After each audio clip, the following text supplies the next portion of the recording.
Lambeau. Something special going on with the Packers. Feeling defending champs versus the next contender. Feeling playoff-like atmosphere. Feeling all the feels for a high-impact NFC showdown.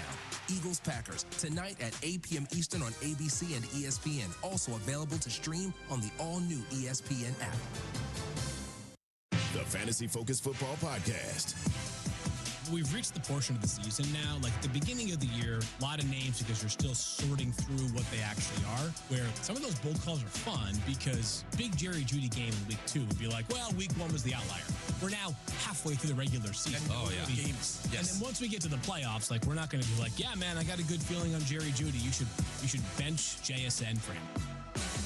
Check it out on YouTube or wherever you get your podcast. Amber and Ian. You have a winning record at Northwestern, over a decade and a half, and 11 bowl appearances. Are you kidding me? The man can coach football and develops talent and will take care of your guys. Sign me up for Pat Fitzgerald right now as my new head coach. Amber and Ian, weeknights at 7 Eastern on ESPN Radio.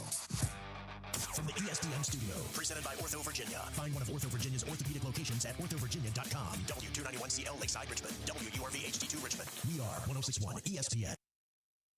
This is SportsCenter. I'm Christine Lisi. A coaching change made by the Giants off to a 2-8 start the third straight year. They've fired head coach Brian Daboll.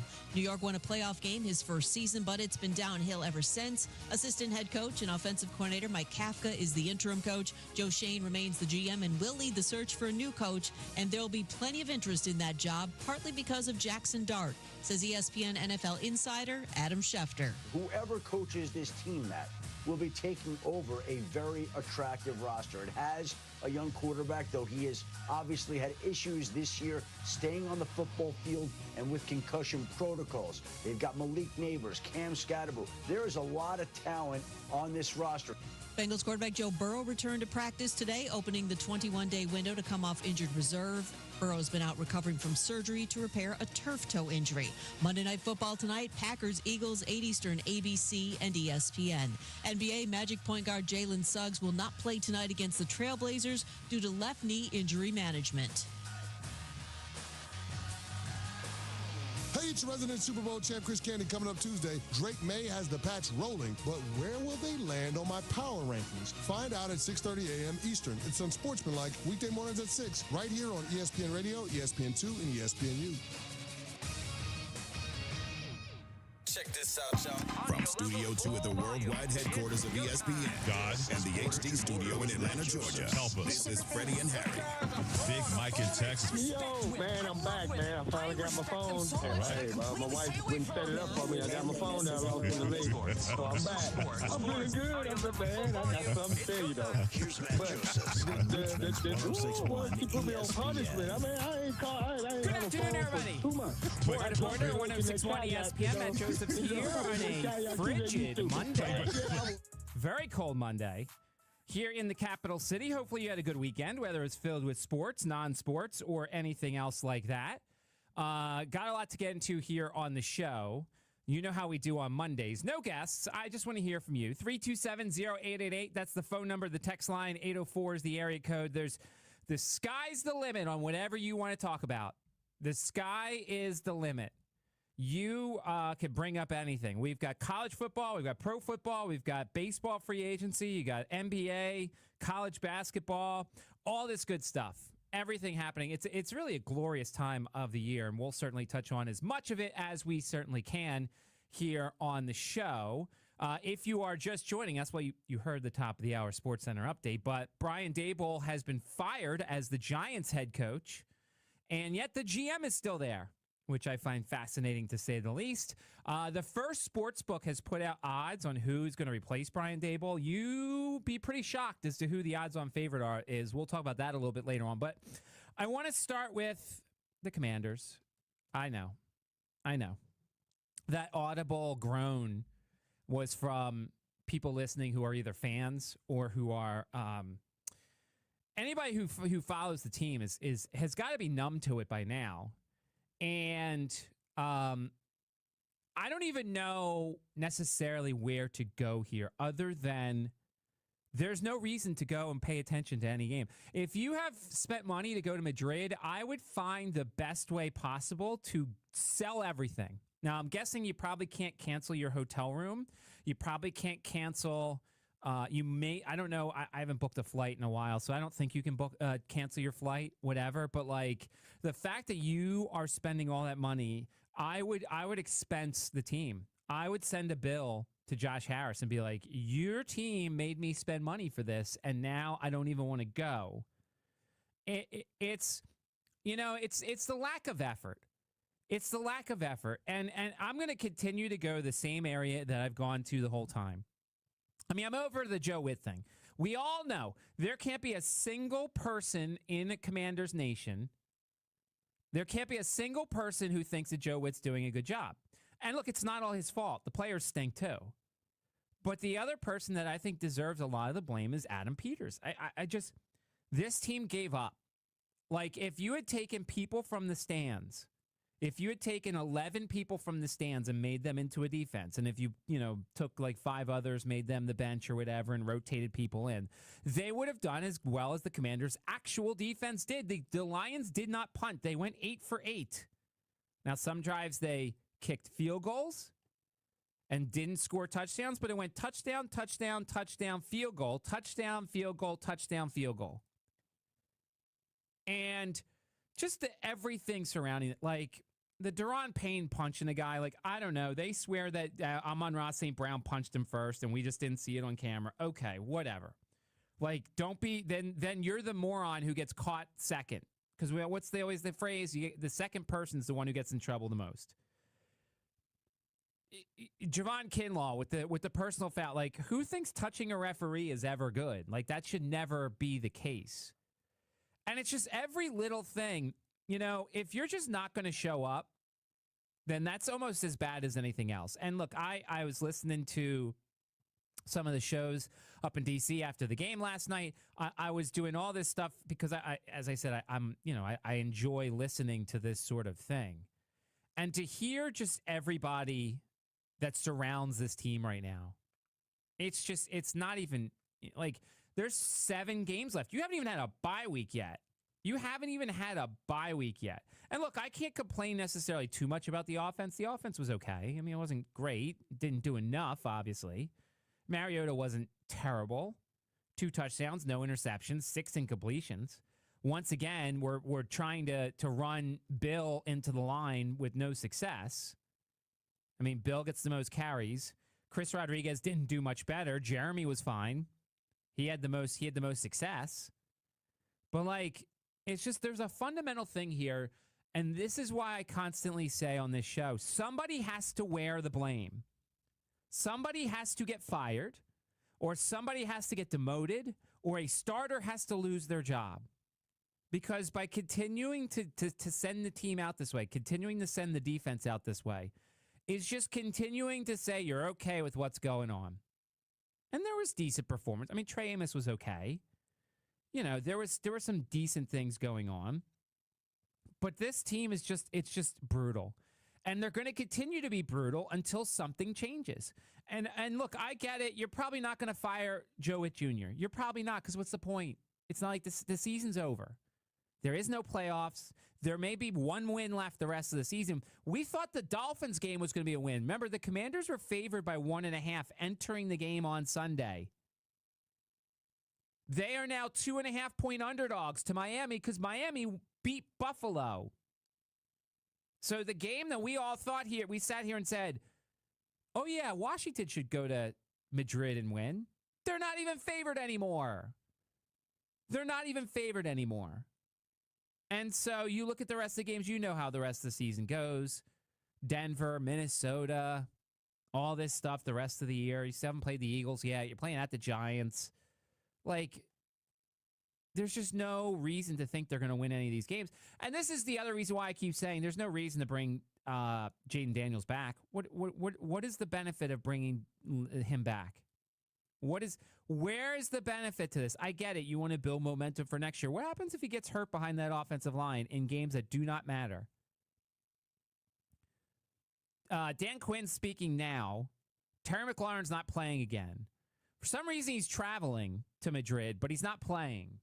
They're leaving tonight to go to Madrid, and they're going to practice all week in Madrid, which is great. Super. Like, this team needs a vacation. Jaden's not traveling. Deron Payne will only travel if he wins his appeal. But why? Like, I don't understand that. Why is Terry McLaurin traveling but not playing? Like, what's the point in that? By the way, there is a bit of news as Dan Quinn speaks now. He is taking over as defensive coordinator. The funny thing about that is, this is his system. This is his system. So it's not like we've been using Joe Witt Jr.'s system and then all of a sudden, like, now we're going to change systems because of Dan Quinn being the defensive coordinator. That's not what's going to happen here. And so that's great. He's a defensive coordinator. Probably should have happened a while ago. Probably should have happened like a couple weeks ago. I did find it funny, all the reports that came out yesterday before the game was there's a disconnect between the offensive coordinator and the Lions players and the coaching staff. And guess what? Dan Campbell's calling plays. And guess what? They did that. And that's a team that's got 3 losses. That's a team that's got playoff aspirations. And they saw something wrong with their offense, and they said, we're going to make a change. We saw something wrong with the Commanders' defense for weeks. And now, finally, after the season's over, you're going to make a change. After you went through, this is smart by Dan Quinn.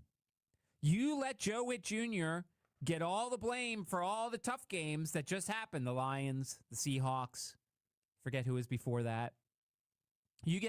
Joe Witt Jr. gets all the blame. You take over with the supposed easier team and opponent this week, and if the defense somehow looks good, it's Dan Quinn. He's the man. He fixed everything. Shrewd move. Like, that's pretty smart by Dan Quinn. Pretty smart. But he is going to take over as the defensive play caller. He said, quote, when something's not working, we shift from the question of why isn't it working to what we need to do to get it right. Right now, that'll call for some change. I'll take over the role as the defensive coordinator and all that entails. Joe's been my right-hand man for years and took the news like the pro that he is. Okay. All right. We'll see what happens. I don't think this is going to all of a sudden make the defense look great. Because, by the way, Miami's got Devon Achane, and he's pretty good. And then they also have Jalen Waddle. He's pretty good. We've seen the Commanders struggle with much better players. And those two are pretty good themselves. Achane's going to run for over 100 yards. Like, if Vegas gives me a line anywhere below, like, 80 yards, I'm taking the over. There's no fight left on this defense. So you made the one change. Now you should make another change. Change a starter. Now, I get it. There's not a lot of any people you could turn to. It's not like you sit Frankie Louvu and there's another great linebacker sitting behind him, although Jordan McGee should be playing more. I didn't notice what Jordan McGee's snap count was. But, like, we're now at the point where this team needs to play their younger players as much as possible. Jordan McGee played 27 snaps. Played 39% of the snaps. I don't know. This is the other part of why I'm still stunned that they never made a trade at the deadline. They never decided, hey, you know what? Maybe we should make a trade. Maybe we should trade Bobby Wagner so we can play some of our younger players. Maybe we should see if anyone wants Von Miller so we can play Jordan McGee and Nick Ballore and some of these other guys. Maybe we should trade Deron Payne so we can play Johnny Newton more or some of these other guys. But did no one want them? Did no one want any of these players? No one offered a 5th or a 6th for any of these guys? It's baffling to me. And Dan Quinn just said Trey Amos fractured his fibula. He will miss some significant time, which once again, why would you bring him back? Why would you bring him back? I don't know. I do not know. 327-0888, phone number, text line 804 is the area code. There's literally nothing I could say that will fix this Commanders team. Nothing. It all started, and I should have. This is on me. I should have pushed more. When I asked Bob during the mashup hour, I said, "Bob, are the Cowboys closing on the Commanders? This offseason just doesn't feel right." And I kind of let that topic drop. And I was right in the preseason when this just felt off, and the McLaurin stuff was going on, and everybody was, so like, "Oh, we don't need Terry. Oh, let's undercut Terry." And then he comes back late and he gets hurt, and then Jaden gets hurt. It's just like it's been a terrible season. And the only hope is that you would hope that Adam Peters realizes, since this season's been miserable, not to do the 1-year old guy mercenary route this offseason coming up. Because if he does it once again, then he's going to waste another year of your life as a Commanders fan. And that's not good as we get closer and closer to Jaden Daniels wrecking your cap and then having you not be able to afford a lot of people and then rely on draft picks. Rely on the draft picks, which you do not have this coming draft. You only have 6 of them when you had the opportunity to get 8 or 9 if you just made some little tiny trades. Hey, Zach Ertz to the Baltimore Ravens for a 6th. Whatever. That's great. Super. What's Zach Ertz going to do now? What's his future with this roster? You can't bring these guys back. You cannot. Zach Ertz can't be back. Von Miller can't be back. Bobby Wagner probably can't be back. You cannot be the oldest team in football once again next year. You just can't. All right, let's take a timeout. Coming up, there is a little number next to the old JMU Dukes. We'll talk about that. We'll talk about Virginia's tough loss, and are we actually potentially staring at a scenario where the ACC could be left out completely of the college football playoff? We'll talk about that as well. We'll do some college football talk next, and we'll get into the NFL, college basketball, all that fun stuff as we take you up until 4, 106.1 ESPN. Tune into the ESPN Richmond Herman Allen Sports Play of the Day, presented exclusively by Herman Allen Plumbing and Cooling, your premier Lennox dealer. This is advertising material. Past results do not guarantee future outcomes. Every case is different. Philip George's licensed attorney in Virginia is responsible for legal work. Office located at 500 East Main Street, Suite 1600-113, Norfolk, Virginia 235. Have other law firms turned your case down? Maybe they didn't think you had a case. Maybe they just didn't want to spend the money to investigate. Truth is, some firms don't have the resources to fund a big fight. Alexander Chenara Trial Attorneys. We won't back down. We investigate, we fund, and it won't cost you a dime until we win. 877-222-6666 or go to Chenara.com. Alexander Chenara Trial Attorneys. We don't settle, we win. This is advertising material. Cooler fall temperatures are coming, and that means perfect weather for a round of golf at Queenfield Golf Club. Queenfield is a beautifully secluded 18-hole course just a few minutes east of Mechanicsville that offers a spacious driving range, practice greens and bunkers, and professionally maintained golf course. Take the afternoon off or schedule your tee time today by calling 804-769-8838 or reserve your spot online at queenfieldgolf.com. Queenfield Golf Club, RVA's best kept secret. Hi, it's me, Flo, here to tell you that with the Progressive Home and Auto Bundle, you get 24/7 protection, so you're covered no matter where the day takes you. Even I added too much water to the pizza dough day? Yep. How about getting a call from my daughter to pick her up at the airport because her boyfriend is unreliable day? Especially that day. What about finding out that one of my pipes suddenly burst in my basement day? Progressive has every day covered 24/7 with a Home and Auto Bundle. Also, you have a lot of bad days. Oh no, that was all the same day. At least you're covered with Progressive. Progressive Casualty Insurance Company affiliates and other insurers. Not available in all states. With other language learning apps, I was just playing games. I wasn't really learning. Babbel's different. Babbel was designed by over 200 language learning experts to be the most effective way to learn another language. Every time I open the app, I can choose to work on my writing, speaking, or listening. And it saves my mistakes for me to review, so I'm constantly improving. Before Babbel, I thought I just wasn't good with languages. But now I'm speaking French. Tout ça, c'est grâce à Babbel. Save up to 50% on your Babbel subscription when you sign up at Babbel.com. BABBEL.com. Wake up with Fitz the Bill. Hosted by Jack Fitzpatrick, weekdays from 8 to 10 a.m. Analysis and local sports coverage you can trust. Right here on 106.1, where Richmond talks sports. Welcome back. 106.1 ESPN. Matt Joseph's here, taking up until 4. Mashup Hour 4 until 5. Sports Huddle 5 until 6 here on 106.1 ESPN. And it was a very, very, very interesting college football weekend, especially here in the state. And, you know, so obviously, look, I want Virginia to do well. I don't root against the Cavaliers. As much as UVA fans think I don't like their team, it's not that I don't like their team. I didn't love everything about what was going on with the Cavaliers. it felt like the past couple of weeks before the Cal game, they were playing with fire. And, the offense wasn't great. And then all of a sudden it was very good in the Cal game. But I think people forget their offense last Saturday wasn't great before Chandler Morris got hurt. Once again, there was not a lot of offense. I think I saw they had 40 yards of offense. And people will point to the hit that Chandler Morris took. And by the way, it was 100% illegal. It was 100% illegal. And if there was a way to, throw the guy out or have more happen, then, we can't really suspend a guy. I mean, I guess we can if they considered it targeting, but that was a horrible hit that was done by the guy. But it's not like UVA was in great shape before Chandler Morris left. They just continue to play with fire in that they continue to rely on their defense, which is improving. Don't get me wrong. It's been improving, but it's not a shutdown unit. It's not a shutdown unit. It did what it was supposed to against Wake Forest. Wake Forest's offense is not explosive in the least.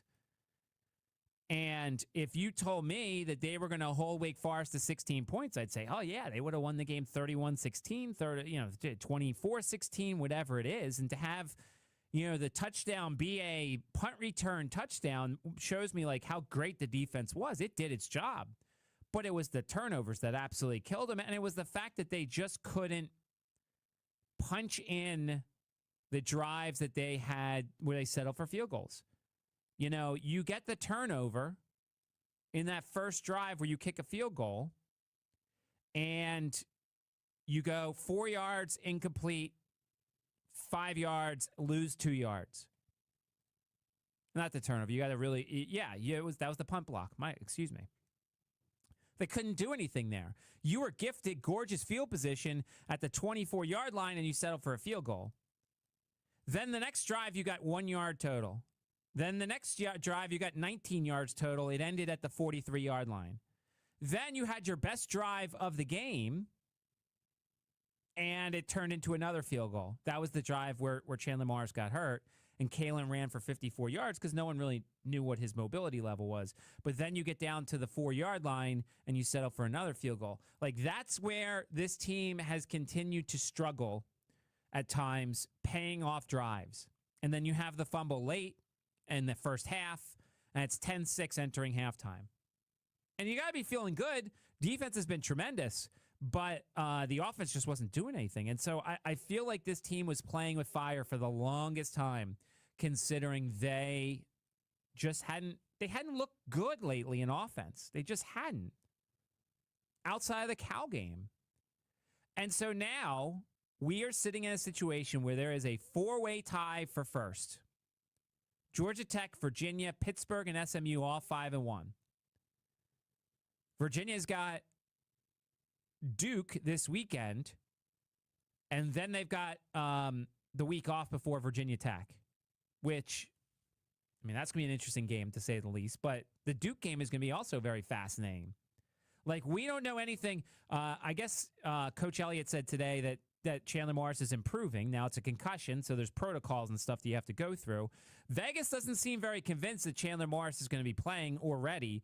Duke is a 6.5-point favorite in this one, which is crazy considering Duke just lost at UConn, which I don't know how that happened. But Vegas doesn't seem to think Chandler Morris is going to play, or they don't think it's going to matter, which if Chandler Morris plays, I think it will matter. I would take Virginia plus the 6.5 all along.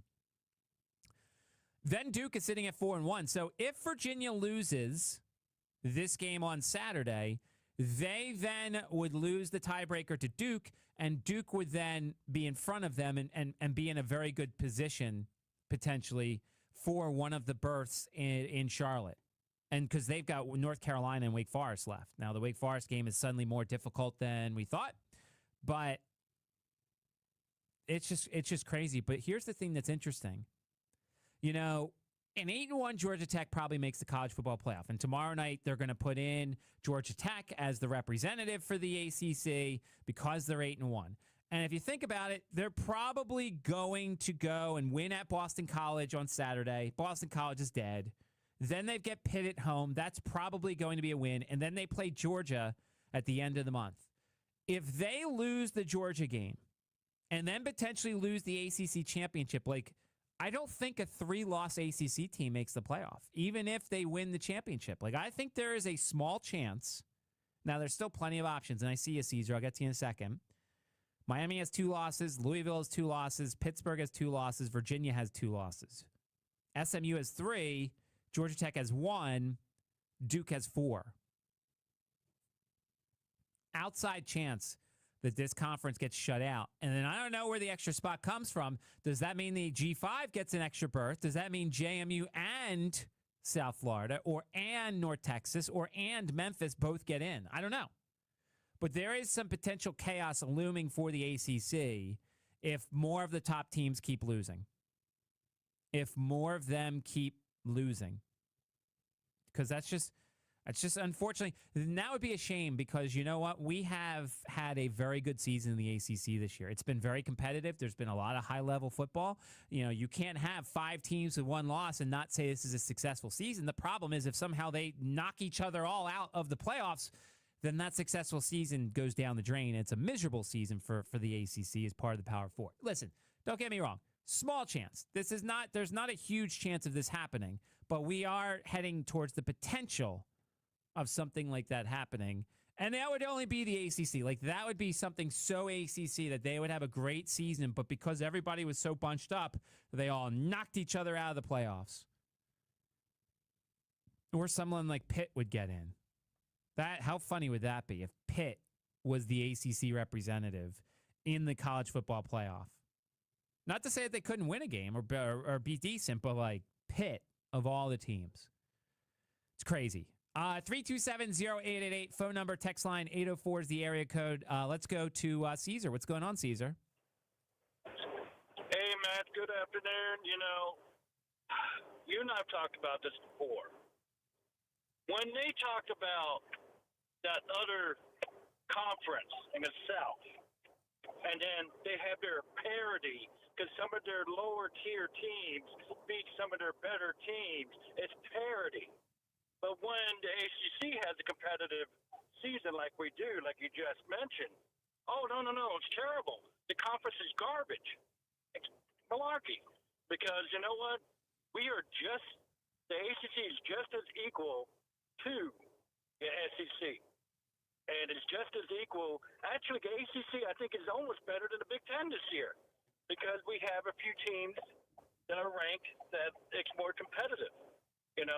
Look at Indiana barely won against Penn State, who was dead, pretty much, And then you had Iowa almost beat Oregon.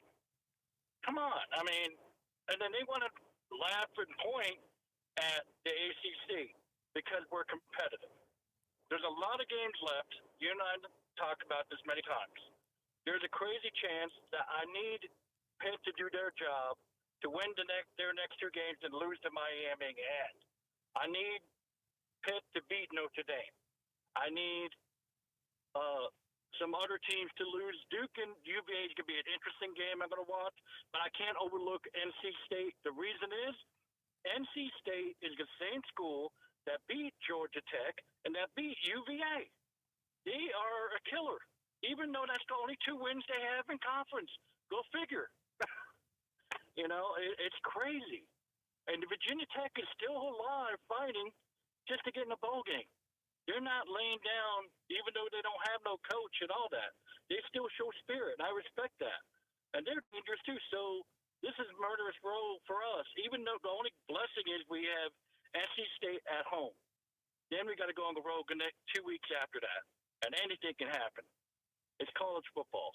I just want to say that because you and I have talked about it, that we get overlooked and we get pointed at, and we know that the conference in itself is overrated, and that's what it is. Because Vanderbilt almost lost this weekend too. But nobody wants to mention that. That's what. I'm going to hang up and listen to what you say, my friend. You have a great day. Thank you, Caesar.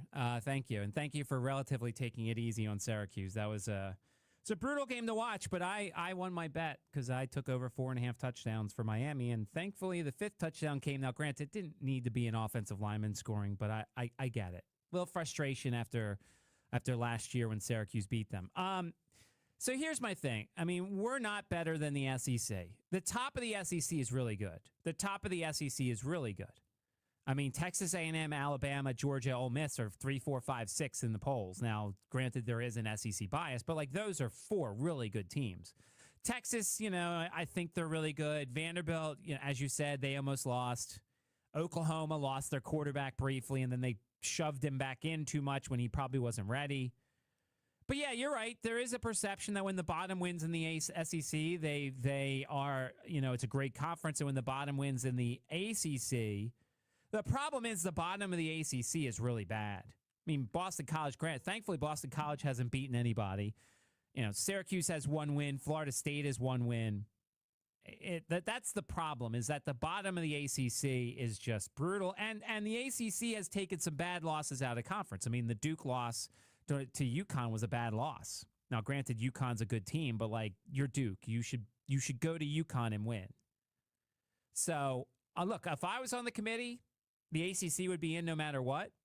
And it would take an apocalyptic ending where Georgia Tech has 3 losses, Virginia loses again, Pittsburgh loses again, Louisville and Miami lose again. Like, it would take a lot for the conference to not get anybody in. But I'm just saying, like, it'll be very interesting to see what the rankings are tomorrow night and where the ACC is, how far UVA drops. I think part of what UVA should have when you're looking at UVA is, they lost their quarterback for the second half. Now, as I said, the offense wasn't good in the first half with him, but like, I think that is something that has to get looked at here. That is something that has to get looked at here. Now, the other side of the story is, and Bob and I do our top 5 in the state, JMU did what JMU had to do. JMU went to Marshall and won the game. And one of the most impressive parts of that game, JMU had the weird schedule. They played Saturday, they played on a Tuesday, and then they played on a Saturday. And there was all this time off. And the first drive, they went down to Marshall, and they scored a touchdown. Now, granted, it was a little slow afterwards, but like, JMU did what they had to. The defense finally gave up points in the second half, but guess what? They made the stops that they had to. They made the stops when they had to. And look, the style points, the AAC people will say, oh my God, they only won 35-23 in Marshall. But like, if we went over every resume in that conference and looked at every single game, no one's blowing anybody out every single time. It's just not happening. South Florida gets a blowout their last game, and everybody's like, oh my God. But then, like, they kind of forget, like, some of the other close games that South Florida's had. Or Memphis, who just lost to Tulane at home. Or North Texas, whose only win is over Navy, but they needed overtime to beat Western Michigan on the road. Like, everybody is such a critic to everybody else when they should also be looking at themselves. I think, my guess is, when the rankings come out Tuesday, JMU will be the G5 rep. I don't think that'll necessarily stand as we get closer, but I think right now when we look at the G5 rep on Tuesday, it will be JMU. It's my guess. Now, they have to keep winning. App State comes to town. Remember a couple of years ago, first year in FBS, JMU gets ranked. They go to Georgia Southern, they lose. They get all this, the lawsuit year when College Game Day comes to Harrisonburg, and it's App State's the opponent, and App State beat them. So, like, past JMU teams have not handled success very well. They have not handled the attention very well. And it's going to get louder and louder. And every week that JMU wins, it's going to get more. And if somehow College Game Day goes to Harrisonburg in 2 weeks, then the attention meter just goes way off the charts. Way off the charts. So I think that this team needs to just keep taking care of business, keep winning games. Style points would be nice, but it's not guaranteed. It's not necessary. If you win by 10, you win by 5, whatever, you just got to keep winning.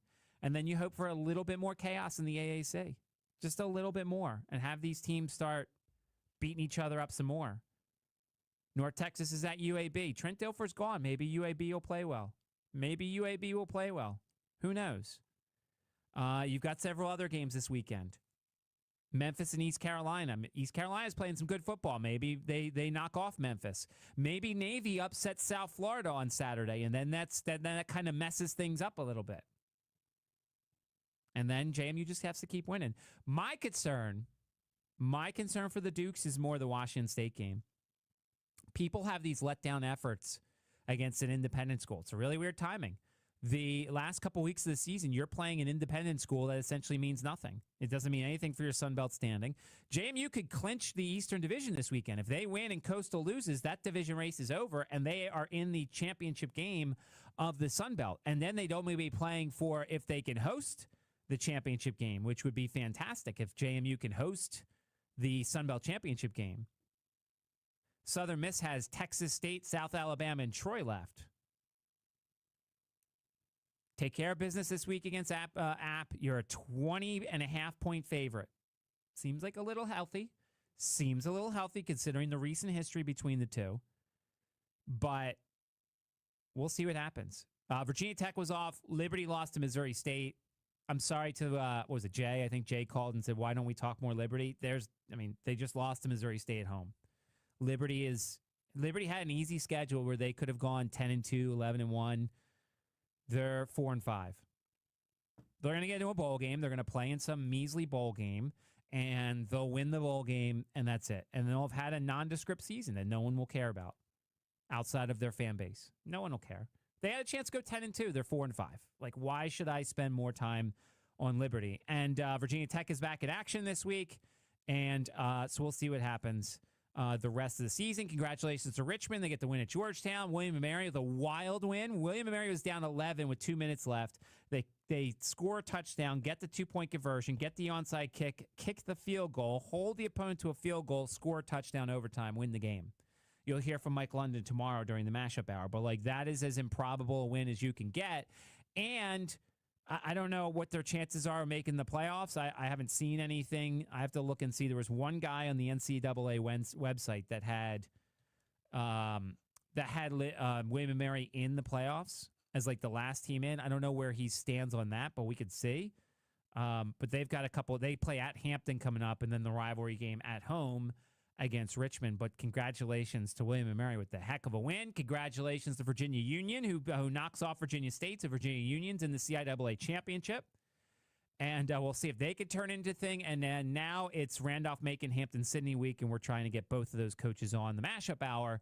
So we'll certainly keep you posted on that. So it's a great time. November's going to be a lot of fun. Lots of rivalry games the rest of the season, and a lot of fun potentially for the state schools who could have one playoff team, two playoff teams. We'll see what happens. All right, let's take a timeout. Coming up, we'll talk a little college basketball. Nondescript weekend for the A-10. They get some wins. We'll talk some college basketball. We'll go back to the NFL, talk a little national NFL, and some other stuff as we take you up until 4, 106.1 ESPN. At East Coast Appliance, we've decided to give you Black Friday pricing all month long. That's right, save up to 75% off Virginia's largest inventory of new appliances.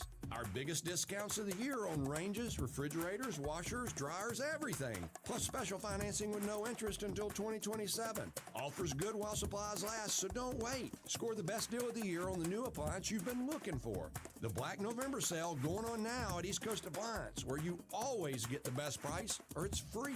At East Coast Appliance, we used to shop all over town to make sure you were getting the best price. Now we use AI to make the process easier and a whole lot faster. We have electronic price tags on all of our appliances that scan our competitors' prices and then check our prices to make sure we're lower. We take our best price guarantees seriously, and this helps to save our customers time and money. So if you're in the market for a new appliance, just stop by your local East Coast Appliance Superstore and see for yourself. East Coast Appliance, the best price or it's free. Discover the charm of autumn at Virginia State Parks as our diverse landscapes transform into a canvas of red, orange, and gold. Enjoy peaceful walks, scenic mountain bike rides, or wildlife spotting in a tranquil fall setting. Whether it's a day of exploration or relaxation, our parks offer the perfect escape. Get outdoors, gather with family and friends, and gain lifelong memories at Virginia State Parks. Start planning your adventure at virginiastateparks.gov.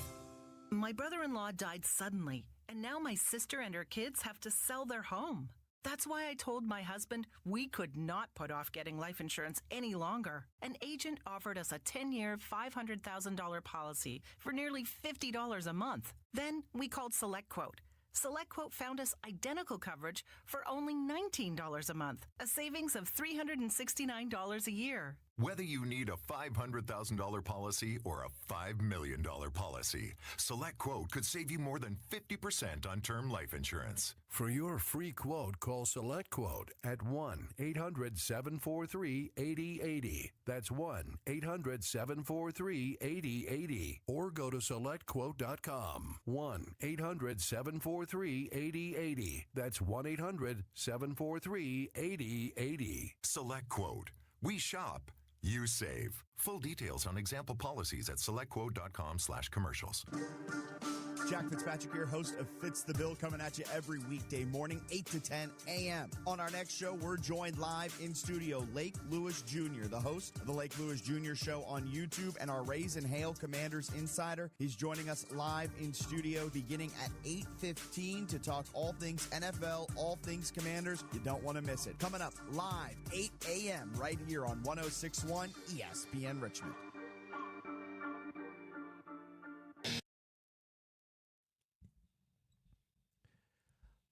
Welcome back, 106.1 ESPN. Matt Joseph's here, taking up until 4 o'clock. We've got a fun week ahead. We've already scheduled our high school interview for Thursday. We are going to have Varina's head coach on. They've got an interesting game against Cortland, so we'll talk about that. But we'll do some high school football on Thursday. Congratulations to everybody who made the playoffs. Unfortunately, we couldn't give the karma boost to TJ on Friday. But they still make the playoffs as well, so good luck to them. They will be playing at Hovey Field for their playoff game coming up on Friday. We'll have plenty of high school stuff on Thursday between my show and the Feel Good Thursday edition of the Sports Huddle on Thursday. And then, of course, Jack with Talk of the Town as well. So we've got you covered as we hit the playoffs here, 106.1 ESPN. Before we get to the other stuff, a quote that has come across my timeline, Pat Narduzzi, Pittsburgh's getting ready to play Notre Dame. Somebody asked him if it was a quote-unquote must-win. He said, quote, absolutely not. It is not an ACC game. I'm glad you brought that up. It's not an ACC game. I'd gladly get beat 10-3 or 110-10 in that game. They could put 100 up on us as long as we win the next two after that. Fascinating stuff. That's what happens when you're an independent. That's what happens. Now, I think he's doing that. I think they would like to win. College Game Day is going to be at Pittsburgh next week or this coming week. So I think that'll be interesting. But to hear him say that, it's true technically. Technically, it's true because if you want to win the ACC championship, beating Notre Dame doesn't do anything, even though Notre Dame plays literally everyone in the ACC, it feels like. But it is just funny to see that coming across my timeline that anybody's like, it's really not a must-win against Notre Dame. It's really not, even though everybody would love to get a win over Notre Dame. 327-0888, phone number, text line 804 is the area code here. And if you missed at the beginning, the Giants have fired Brian Daboll, which probably was a long time coming. He cost them another game. They blew another lead. Now, I do find it interesting that they're doing this now. It is a lost season. It is a lost season, to say the least. The Giants aren't going anywhere. The playoffs aren't coming necessarily. So it is a lost season for this team. And to show like you're trying is pretty funny, especially since he came out afterwards and talked about how Jackson Dart's style may not be sustainable, which I feel like every mobile quarterback in the league goes through this. They get into the league, they run around, they take lots of hits because they don't know how to slide or they don't want to slide because they want to show their team how tough they are. They eventually get hurt, and then all of a sudden, then they start becoming a smart scrambler. Whether it's Jackson Dart or Jaden Daniels or any of the other mobile quarterbacks, it's like they have this suddenly, revelation. They're like, it's not college football. It's going to hurt if I get hit. But it takes a couple of hits and a couple of injuries. And a guy like that who continues to get injured and continues to be in the tent getting looked at or having concussions, I mean, That's just fascinating that he's going to change. Next year will be the interesting year. You know, Jane Daniels is having a down second year. And it's still good, but it's a down second year, whether it's injuries and lack of weapons around him. The team is not as good, but like he's having a down year. Now, it's not quite as down as C.J. Stroud was. C.J. Stroud was really down from his second year, and he arguably is continuing to go down from that first year. So what happens when the league gets film on Jackson Dart? Now, the thing that will change for Jackson Dart is he'll have a new offensive coordinator and a new head coach, so the system could be completely different next year, which will benefit him because if they're going to use him differently, then the league won't know, at least at the start, what to do with him. Then again, I don't know what system you can use. You've got to let him be mobile and run around a little bit, but who knows? The odds came out. One sportsbook put their odds out for who the Giants head coach will be next year or should be next year.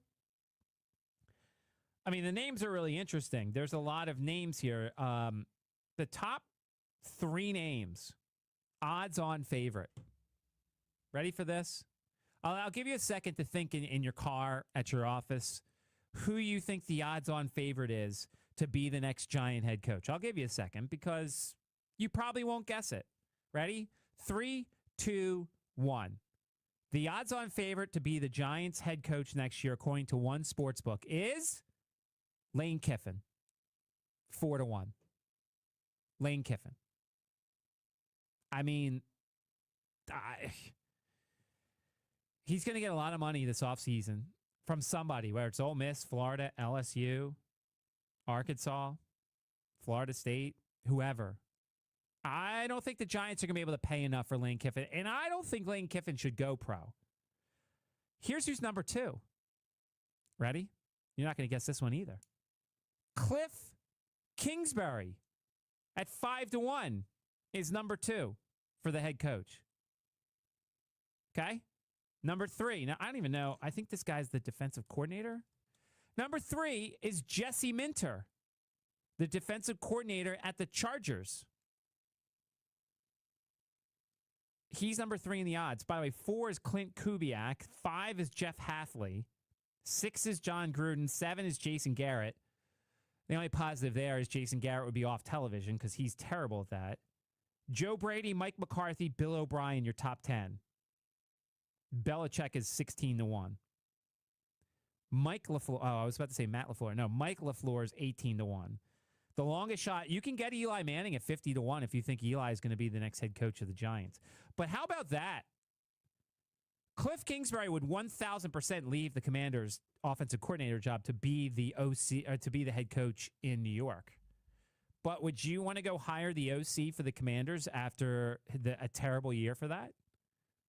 I mean, the Commanders' offense has been highly mediocre. And you could say that Cliff Kingsbury has been highly unimaginative this year. It would be a Giants move to go get an offensive coordinator from a team that just hasn't been very good this year. It would be very Giants-esque to do that. But that is what the odds say in Las Vegas. I think the Giants, it would not be a bad hire if they got a coordinator type, an offensive coordinator type, who's going to go and get the most out of Jackson Dart. Because let's be honest, Jackson Dart, Cam Scadaboo, Malik Neighbors, that's a really good place to start. Theo Johnson's not bad at tight end. They've got the semblance of a decent offensive line. If you can get the right offensive coordinator to unlock the potential there, then I think the Giants have a decent shot. The other problem is looks like they're keeping the general manager. Joe Shane is staying. By the way, I hope you know, if you haven't noticed, apparently there is a Joe Shane burner account on Twitter that people have unearthed, who has basically, criticized literally everyone but Joe Shane for the Giants. And so everybody thinks it's a Joe Shane burner account. Isn't that the greatest of Twitter? These guys have so much time in their lives that they can just go on Twitter and create accounts and then just badmouth everybody else and say they're great. And nobody will know, except literally everyone will know because Twitter detectives are amazing. Twitter detectives are incredible. They sniff this stuff out in no time at all. In no time at all. You might as well just have your own Twitter account and just say, hey, I'm really good. hey, I'm really good. By the way, you want something else that's negative for the Commanders fans? Emmanuel Forbes has interceptions in back-to-back games. He's also defended 5 passes the last 2 games, which is tied for the most in the NFL over at Span. Now, look, I wasn't an Emmanuel Forbes guy. I thought Emmanuel Forbes was never going to last. I didn't think he was very good. He was, way too thin. He just didn't work here. Now, maybe he didn't work in the Commander system, and so they're using him properly in a different system, but pretty crazy that Emmanuel Forbes is now succeeding in L.A. with the Rams when he could never succeed with the Commanders because they just, once again, didn't use him properly in the right system. And that goes back to the whole thing of, is it the problem that the system doesn't fit the players, in which case the general manager is buying the wrong players, or is it the other way around and it's on the coaching staff to have a better coordinator? It's just crazy. Let's take our final timeout. We'll wrap things up on a Monday. You're listening to 106.1 ESPN. Sports tournaments, happenings, and future events on ESPN Richmond's newest segment, the Henrico Huddle. Join Henrico Sports and Entertainment Authority Executive Director Dennis Bickmeyer as he joins Bob Black on the Sports Huddle. For more information on Henrico Sports and Event Center calendar, visit online at henricosea.com or tune in to the last Wednesday of each month for the Henrico Huddle on 106.1 ESPN Richmond. Richmond's history begins with the James River. Our water system began in the 1830s with iron and lead pipes. Nearly 200 years later, the original water lines are being replaced to ensure that our water remains clean, safe, and reliable. As part of a nationwide effort, we need to know the material of everyone's service line. Please help by taking our water service line survey. Learn more about the city's lead-free water program at rva.gov/public-utilities or call 646-8600. DPU and you. Let's get the lead out. Operation Holiday 100 calls on families, churches, businesses to host a food drive and make a difference. Big or small, every food drive helps feed our neighbors in need. Register your food drive today and join the 100 at cfboc.org. We all hear the radio ads about the IRS. They tell you to be afraid, to be scared, and they try to frighten you into calling. I'm not here to do that. Tax Relief Advocates is different. TRA is here to tell you that if you owe money to the IRS, whether it's $5,000, $50,000, or $500,000, we have a solution. It doesn't matter if you're sitting in your car, at work, or with your kids. No matter where you are, call now. 800-575-6759. Don't lose hope. TRA can eliminate or reduce what you owe to the IRS. Generous programs are now available that can give you a fresh start. Our passion is taxes and helping individuals fix their IRS problems. We have over 1,000 5-star reviews on Google and an A+ with the Better Business Bureau. You don't need to be afraid of the IRS any longer. End your tax nightmare today by visiting us online at TRA.com or call 800-575-6759. That's 800-575-6759. Tax Relief Advocates. Real solutions for real people. Start your day with Richmond's sharpest sports mind, Jack Fitzpatrick, host of Fits the Bill. Get the facts, the passion, and the real sports talk you deserve. Weekdays from 8 to 10 a.m. on 106.1 ESPN Richmond, where Richmond talks sports. Welcome back, 106.1 ESPN. Not a bad start to the college basketball season for the Atlantic 10. One game tonight. They figure to get that win. It is St. Louis and Lindenwood tonight. That is the only A10 game. If you look at the A10 standings, there's only a couple teams with losses so far. There's a lot of 2-0s. Fordham is 1-1. Rhode Island's 1-1. VCU's 1-1. Loyola Chicago, hopeless team, 1-2. Now the problem is there's not a earth-shattering win in there. There's some good wins. Some not so bad wins, but there's nothing that's going to be earth-shattering so far. But the conference hasn't had a lot of opportunities to add resume-building wins.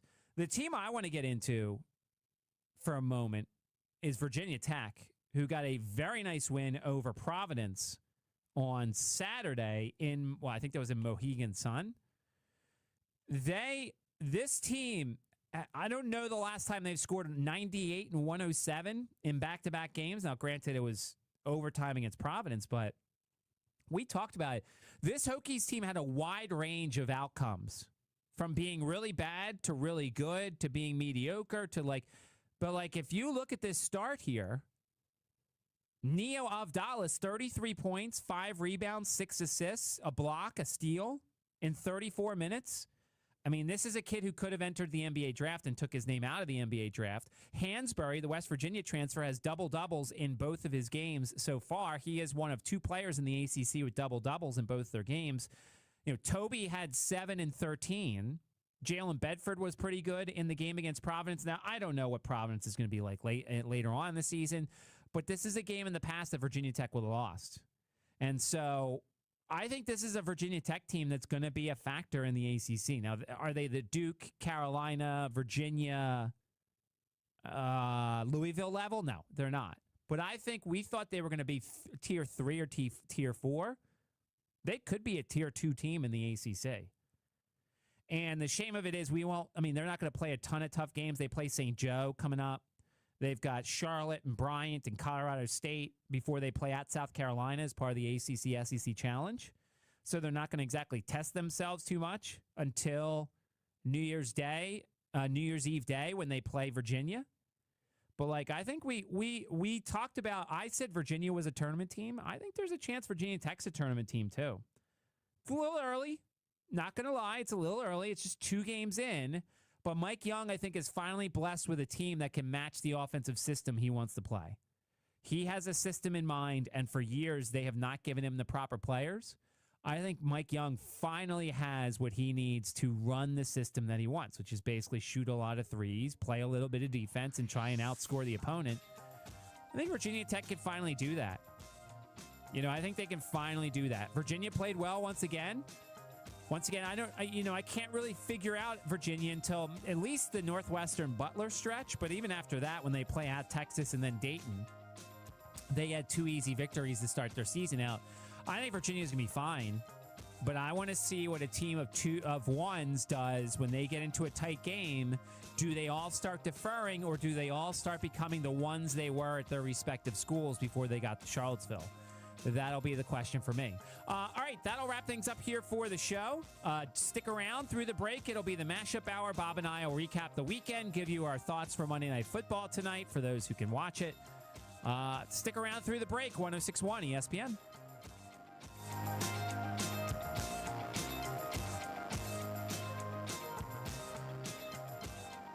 Herman Allen Plumbing, Heating, and Cooling has expert technicians, plus industry-leading Lennox equipment. Learn more about special saving opportunities online at HermanAllenPlumbing.com. You don't have to be just a number when it comes to your health care. The average doctor cares for 4,000 patients per year, while a Welcome MD doctor like Dr. Richard Peoples sees less than 400 patients per year. This means you get better personalized health care specific to your needs. Aren't you worth it? Make an appointment today with Dr. Peoples at 804-774-7099 or visit welcomemd.com. Mention this ad for a special discount. Welcome MD. The horse industry contributes so much to Virginia. Just ask Karen Godsey, owner of Eagle Point Farm. The horse industry is invaluable because it is saving green space, it is offering jobs, it is supporting local businesses, and it's a huge industry that doesn't just stay in its own little bubble. It's a great environment, just being around these animals and being able to take care of them and just be in beautiful Virginia land. Agriculture is just one reason Virginia's economy wins. With horses. My brother-in-law died suddenly, and now my sister and her kids have to sell their home. That's why I told my husband we could not put off getting life insurance any longer. An agent offered us a 10-year, $500,000 policy for nearly $50 a month. Then we called SelectQuote. SelectQuote found us identical coverage for only $19 a month, a savings of $369 a year. Whether you need a $500,000 policy or a $5 million policy, SelectQuote could save you more than 50% on term life insurance. For your free quote, call SelectQuote at 1-800-743-8080. That's 1-800-743-8080. Or go to SelectQuote.com. 1-800-743-8080. That's 1-800-743-8080. SelectQuote. We shop.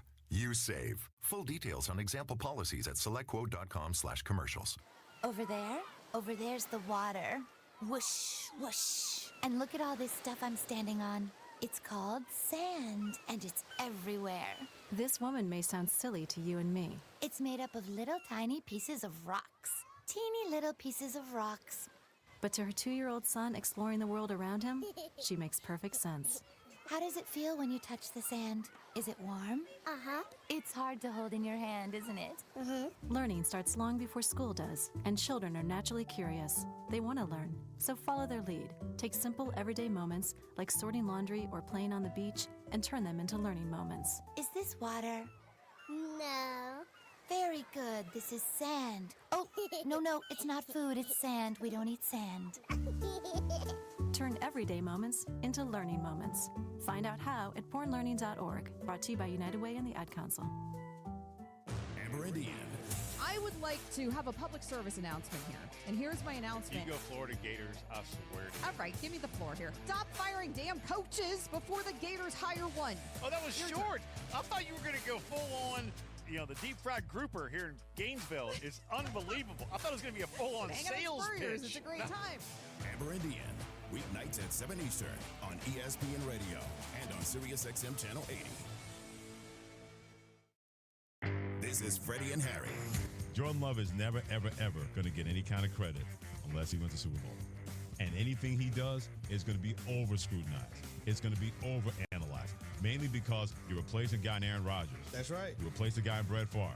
To me, it's asinine to put that out there to say, if they did that soon, then Jordan Love, what is your problem? Check out more from Freddie and Harry weekdays at 3 Eastern on ESPN Radio and the ESPN app. From the ESPN studio, presented by Ortho Virginia. Find one of Ortho Virginia's orthopedic locations at orthovirginia.com. W291CL Lakeside Richmond. WURV HD2 Richmond. We are 106.1 ESPN.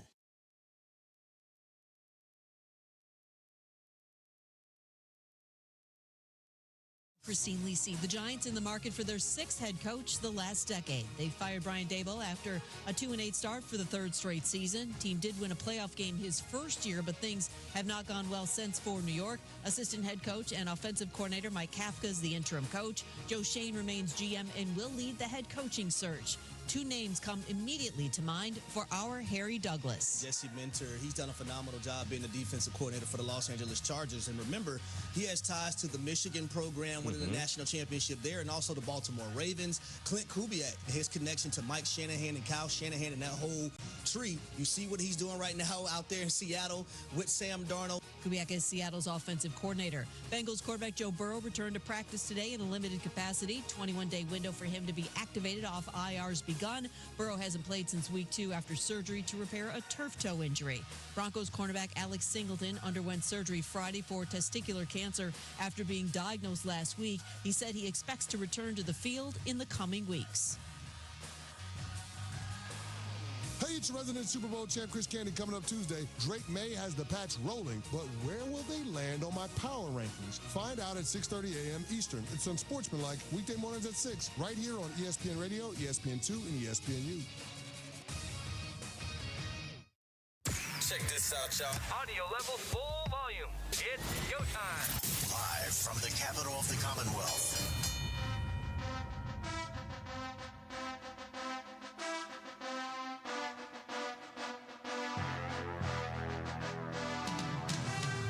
This is the Mashup Hour of Border to Border and the Sports Huddle with Matt Josephs and Bob Black. Welcome in on a Monday, 106.1 ESPN. Matt Josephs here, alongside Bob Black in his live studio. As you can consider us the Monday Night Football pregame show, among other things. Bob, how are you feeling about tonight, and how are you feeling in general? Well, for those of you that are tuning in on our live video stream, I have put a picture, an aerial shot of Lambeau Field in the background today so that we can do our Monday Night Football preview. For those of us who probably can't watch the game like me because I have Tube TV. So I'm going to figure it out. Between now and 8 o'clock, I will have it on my television screen. I'm sure of that. And look, Matt, I see just in from John Kind at ESPN, you got half of your wish, huh? Joe Witt did not get fired, but he just got demoted. And all I'm saying is, why? Like, why now? Like, why? What happened on Sunday made Dan Quinn say, "Oh yeah, now's the time." After all those other weeks. Well, I don't know. Did you watch Sunday? Oh, I did. Yeah, there was a lot more wrong yesterday than there's been the other weeks, and I do think it's a compilation, a compiling of everything that has happened, and it finally hit a breaking point. That's what I would say. And I think, Jonathan Vilma did the game yesterday, and he was spot on, but it's about as critical as I've heard a network commentator about one of the teams that they're commenting on. And he was on point, really critical of the Commanders' defense, not only for the way it played, but the way it acted on the field, the lack of discipline on the field. So I think all of that was a breaking point to a defensive guy, right? Matt, Dan Quinn is a defensive guy. So in this case, if the defense is broken, he can actually be hands-on and do something about it. If it was offensive issues, I'm not sure he's taking over the play calling for Cliff Kingsbury, but I think defensively, he has the wherewithal and the confidence to take over the defense for Joe Witt. By the way, though, here's the thing. It is Dan Quinn's system, though. Like, it's not Joe Witt's system. It's Dan Quinn's system that they're using that Joe Witt is putting some tweaks to. And so I still, now Dan Quinn is just going to be calling his own crappy defense. Maybe. But, it will be his crappy defense, and he will be accountable for it. Not that he wasn't already, but now he's going to be hands-on and accountable for it. And you know as well as I do, we talk about it all the time. You make changes. Good things usually happen, at least temporarily and to some degree. And I think probably a new voice in that defensive room will help. And these guys now know the voice they're listening to is the head man, is the head coach. So I do think, there could be a slight bump up. I don't think it had anything to do with where they are in the standings and their lack of ability to get to the playoffs and the timing of the year. I just think Dan Quinn at this point was kind of fed up with what he was watching and made the move. Yeah, but it's also, what if Dan Quinn's the problem? Maybe. Deron Payne punching Amon-Ra St. Brown, that's just undisciplined. Yep. Javon Kinlaw bumping into an official, that's undisciplined. That's not Joe Witt. I want to blame Joe Witt for a lot of things. That's not Joe Witt's fault that these guys aren't showing any discipline or fight either.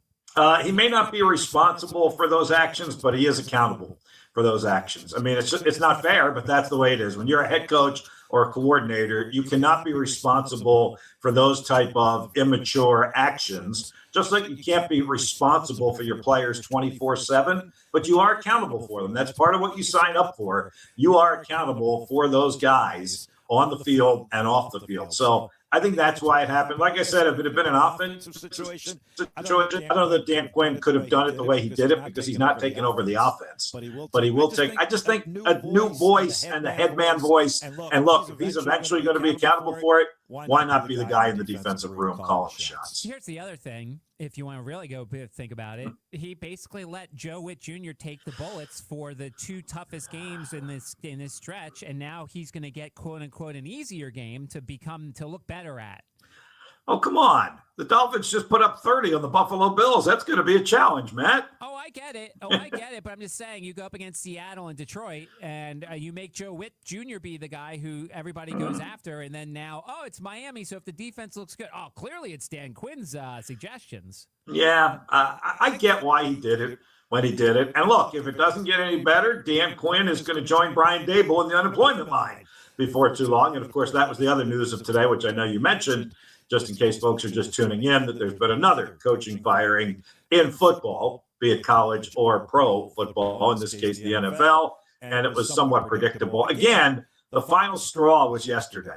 This has been building up for Washington, and the final straw, I think, was what happened yesterday and how embarrassing that was, and I think it's been building up for the Giants. You have certainly made, and anyone could certainly make the case, that should have happened before now in New York as well, but I think yesterday blowing that lead late to the Bears was the final straw. Yeah, it had to be done. The only way you keep him is if you just realize it's a lost season and then you just let him finish things out and get rid of him, which you could have.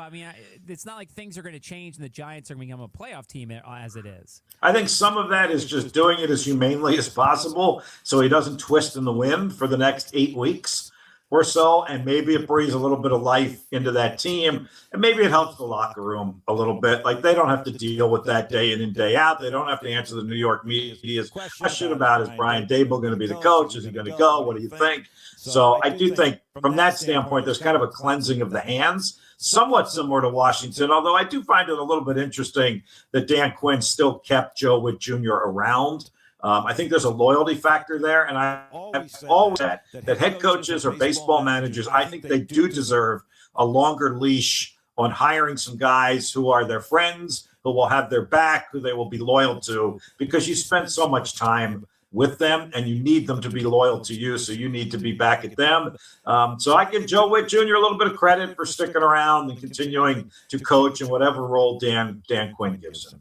Yeah. I mean, whatever it is. Yeah, exactly. I don't know what it is. And it's very simple. If you're ambiguous, you can just say Joe Witt Jr. is going to be around. I mean, he took it nicely. That's all we know. Yep. Defensive quality control coach or something like that. Yes, you're right. Defensive water squirter type guy. Yes, exactly. I mean, look, I feel bad because it's not all his fault, because I think they didn't get him the right groceries, as what Bill Parcells would say, you know, with the groceries and the shopping list and stuff. They didn't get him the right players, but he is the guy who's coordinating those players. So either he has to change or they have to change. Yeah, no, I'm with you on that. And we know it all the time that, you know, it's not always fair, but this is what has to happen in the NFL, particularly in the NFL, as results-driven a business as it is, and particularly in those two cities where football is so important. Obviously in D.C., particularly right now, it's so important. They're trying to get the new stadium thing done on the RFK site. You know, they had a great year, better than expected year last year. They brought the fan base back, and now this. This looks as bad as it did on the field in some of the Dan Snyder years, right? Not off the field and not things that were happening in the front office. Nothing will ever, you know, stoop to those levels probably. But I do think on the field, unfortunately for the Commanders, it's starting to look a little bit like those years on the field. And then in New York, of course, you're dealing with the largest media market and a rabid fan base that the Giants have and the frustrations that they've had. So I think the timing of the moves kind of makes sense, even though it's this late in the season and even though both of those franchises are clearly out of the playoff picture. Yeah. I don't know if you heard at the end of the show, but the odds have come out from one sportsbook as to who will be the next head coach for the Giants. Did you hear when I did that? No, fill me in. So one sportsbook has made the odds-on favorite to be the Giants' next head coach, one Lane Kiffin. Instead of going to the SEC, he's going to go to the NFL, huh? Yeah, exactly. Somehow the Giants are going to outbid the other teams for Lane Kiffin's services. Wow. I had not heard that. Number 2 on the list is Cliff Kingsbury. Oh, that is really interesting. Yeah, wow. They would hire a guy who has had a bad season with the Commanders in their own division. Yeah, that's underwhelming to me. I don't think the New York fan base is going to love that one. Do you? I don't think so. If they were, if they were as good offensively as they were last year, maybe. But to come off of a year where Jaden Daniels has looked human and the team as a whole has been disappointing, to hire him as your head coach makes zero sense. 0 cents. I agree with you 100% on that one. I do think they should get an offensive guy, though, because I do think they have the makings of an offense. Yep. But they can't hire a guy whose offenses were underwhelming the year before they hired him. Yes. No, I'm with you on that. I think, that will create some excitement and a buzz. And I realize Cliff Kingsbury is an offensive guy. I just don't think he's the right offensive guy for what they need to do in New York. But yes, I would lean in the offensive direction when they go to hire a new head coach, yes. So you could go the Bill O'Brien route, who I'm sure Bill O'Brien is dying to get out of Chestnut Hill. But can you tell your fans that you're hiring a 1-win Boston College head coach? I don't think so. But I do think you can separate that from his time in the NFL. So maybe, but I don't think so. Hadn't really given it much thought yet because this just happened, obviously, today. But I do agree with the offensive path for the Giants, yes. By the way, I'm going to give my first criticism for the Manning cast tonight, Bob. I'm sure you haven't seen who the guests are tonight. I have not. Guest number 1 tonight, and this is really disappointing that the Manning cast is going corporate, is Bob Iger, of ESPN, who I'm sure will go on there and defend himself against the Disney YouTube dispute. You know why I'm laughing, Matt? because ironically, that's actually a conversation I would like to hear to find out what the hell is going on with the YouTube TV Disney dispute. But I can't because I don't get ESPN right now. That is bitterly ironic. Yeah. And look, the Mannings are awkward when they're interviews, so I'm sure it won't go as smoothly as they hoped. But it is pretty bad that you're using that platform tonight to basically tell everybody why you're right and why YouTube is wrong. Now, do you think that's something that the Mannings asked about doing, or do you think Disney, ESPN, ABC said, hey, let's do this tonight on your show, fellas? Oh, no. They told the Mannings. They said, wow. Guys, you're only having 2 guests tonight because your third guest is your boss. Who are the other 2 guests? It is Quinta Brunson from Abbott Elementary. Okay. She's an Eagles fan. Yeah, of course. They love putting on their Eagles fans. They put the fans on. And then the other guest is Shane Gillis, who is also an Eagles fan. Wow, where do the Packers fall into this thing? They're not getting much love, are they? It's Bob Iger. Maybe he's the maybe he's a Packers fan. Maybe he's a Packers fan. I don't know. Well, I'll have to get a transcript or a replay of that conversation. Not that I think there's going to be some revealing information about when this dispute is going to end. And Matt, right now, here's the direction I'm leaning. And either you can tell me not to, or some callers can maybe help me for tonight, and this is only going to cost me $5, I think. I think I'm signing up for the one-day Sling TV pass. Like, it's a 24-hour pass for $4.95. Okay. How bad can that be, right? Even if something goes wrong, I'm only out $5, right? I don't think I've ever used Sling TV, so I haven't either. That sounds like a decent option, and I'm assuming you just have to download an app and put it I believe so. into your TV. Yes. Actually, on one of my smart TVs, there is an app for Sling TV, so I can actually go to the TV and I think download it right there and, fill out the credit card information and make the payment. But I think that's the direction I'm going. Now, it's very short term. Obviously, I'm only doing it for one reason, and that's to be able to watch the Eagles tonight. Now, if this thing drags on, I would have to do something more wide-ranging of a decision, and maybe it would be Sling TV on a more permanent basis. I don't know. I'll find out tonight. But I just figured of all the options, I did a little homework on it over the weekend. Not a lot, but a little. And I saw the $4.95 for Sling TV for a 24-hour pass. I'm like, okay, I can do that. And you get it. I hope I get it immediately because I haven't done it yet. So somewhere between now and 8 o'clock, I've got to go online to it. Yeah. I'm looking at a message board, a Green Bay Packers message board, and someone tweeted that, or someone messaged that you can go and buy a day pass on there. I'm going to try it. Go for it. All right, I'll let you know how it goes. Or apparently Fubo, Fubo, Yeah. They have a free trial that you could use. Okay. I'm willing to put up a few bucks if it'll give me the right product here. So for $5, I think I can handle that one, even if it glitches all the way through. I'd just be mad and frustrated about that. Which, by the way, while we're talking about glitches and frustrated, did you watch the VCU game the other night? I heard about it. I heard it was not great. Yeah, I watched it, and I was glad to get the feedback that I saw and read from VCU fans and others, because I thought like maybe it was my laptop or my Wi-Fi in my house, but man, it buffered and glitched about every 90 seconds or so. If I was and I was interested in the game, but if I was really a passionate VCU fan, I would have really been upset about that. Now, the flip side of it, you get what you pay for. It was a free service, so you can only complain. You can only complain but so much. It was free. You didn't even have to authenticate. You didn't have to sign up for anything. My name, my email, nothing went anywhere. So I'll give them credit for that, but it was a pretty poor production. Oh, okay. Urban Edge Network or something like that, I think? Yes, something like that. I had never heard of it. And they have a slew of games on there. Like, now, a lot of it is soccer and volleyball. Nothing against that. Well, our opinion of soccer. But anyway, you know what I'm saying. Not necessarily the most eyeballs and popular sports, but they did have a long list of events that they were streaming. And the VCU Utah State game was one of them.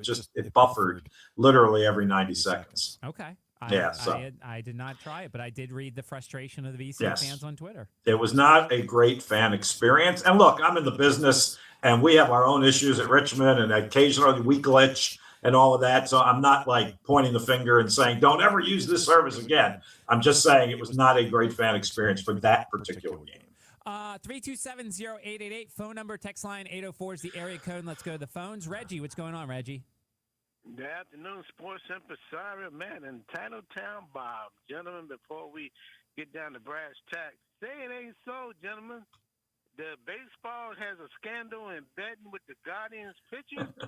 gentlemen, tell me it ain't so. Not baseball. Oh, no. Can you help a brother out? Matt, this one's all yours, pal. So apparently, what was going on was a couple pitchers on the Guardians people were betting on the first pitch of an outing, and they were basically being told essentially to throw balls throw balls, and people were betting on it, which I've never done that sort of thing. That's one of the things I've never bet on. It's ironic because today the baseball just came out and is working with the betting organizations or whatever. There's now going to be a limit to how much you can bet on first pitches in that market. It's going to be like $200 or something like that, but they are now trying to fix that before anybody else tries to exploit it. Okay, Bob, that's your sport, baseball. Well, but it's not my business. I'm going to let Matt be the aficionado on this one here. So, I mean, I find it incredulous that those pitchers would be doing that sort of thing. And from what I heard, it wasn't even for large sums of money that they were getting out of the whole deal. So I don't get it, other than it's just the excitement of the chase, I guess. I don't know, but I'm glad they're putting some parameters on it, because no sport needs something like that. That's for sure. All right, what's next, Reggie? Well, guys, the thing that got me is that I'm thinking football being the cash cow would be the one where the problems would be bet. But I don't see how football been surviving so far.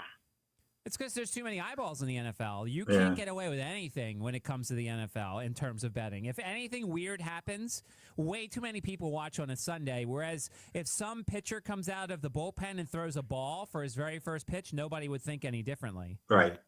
Yeah. Guys, I will give whoever came up with this scheme credit, because what you just said, Matt, is absolutely the case. It is such an under the radar thing that I don't think anybody even thought about it, right? Just first pitch he throws in a game. Well, maybe in your world they do, because I'm not in that world.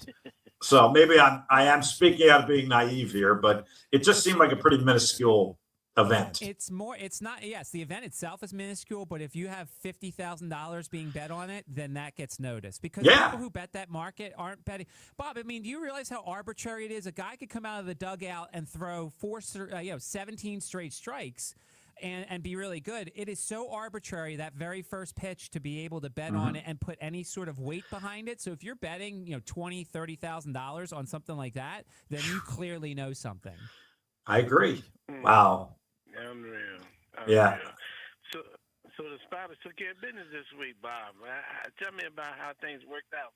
Good weekend. Good weekend for the Spiders. Gritty, hard-fought win on the gridiron up there at Georgetown, with an excellent finish in the fourth quarter to come back and win that game. Made a change at quarterback, seemed to give them a spark. And then basketball, again, looked good against East Carolina, playing a lot of guys. They look connected, cohesive, no matter which five are on the court. Still got some things to clean up. Still haven't shot the three ball very well.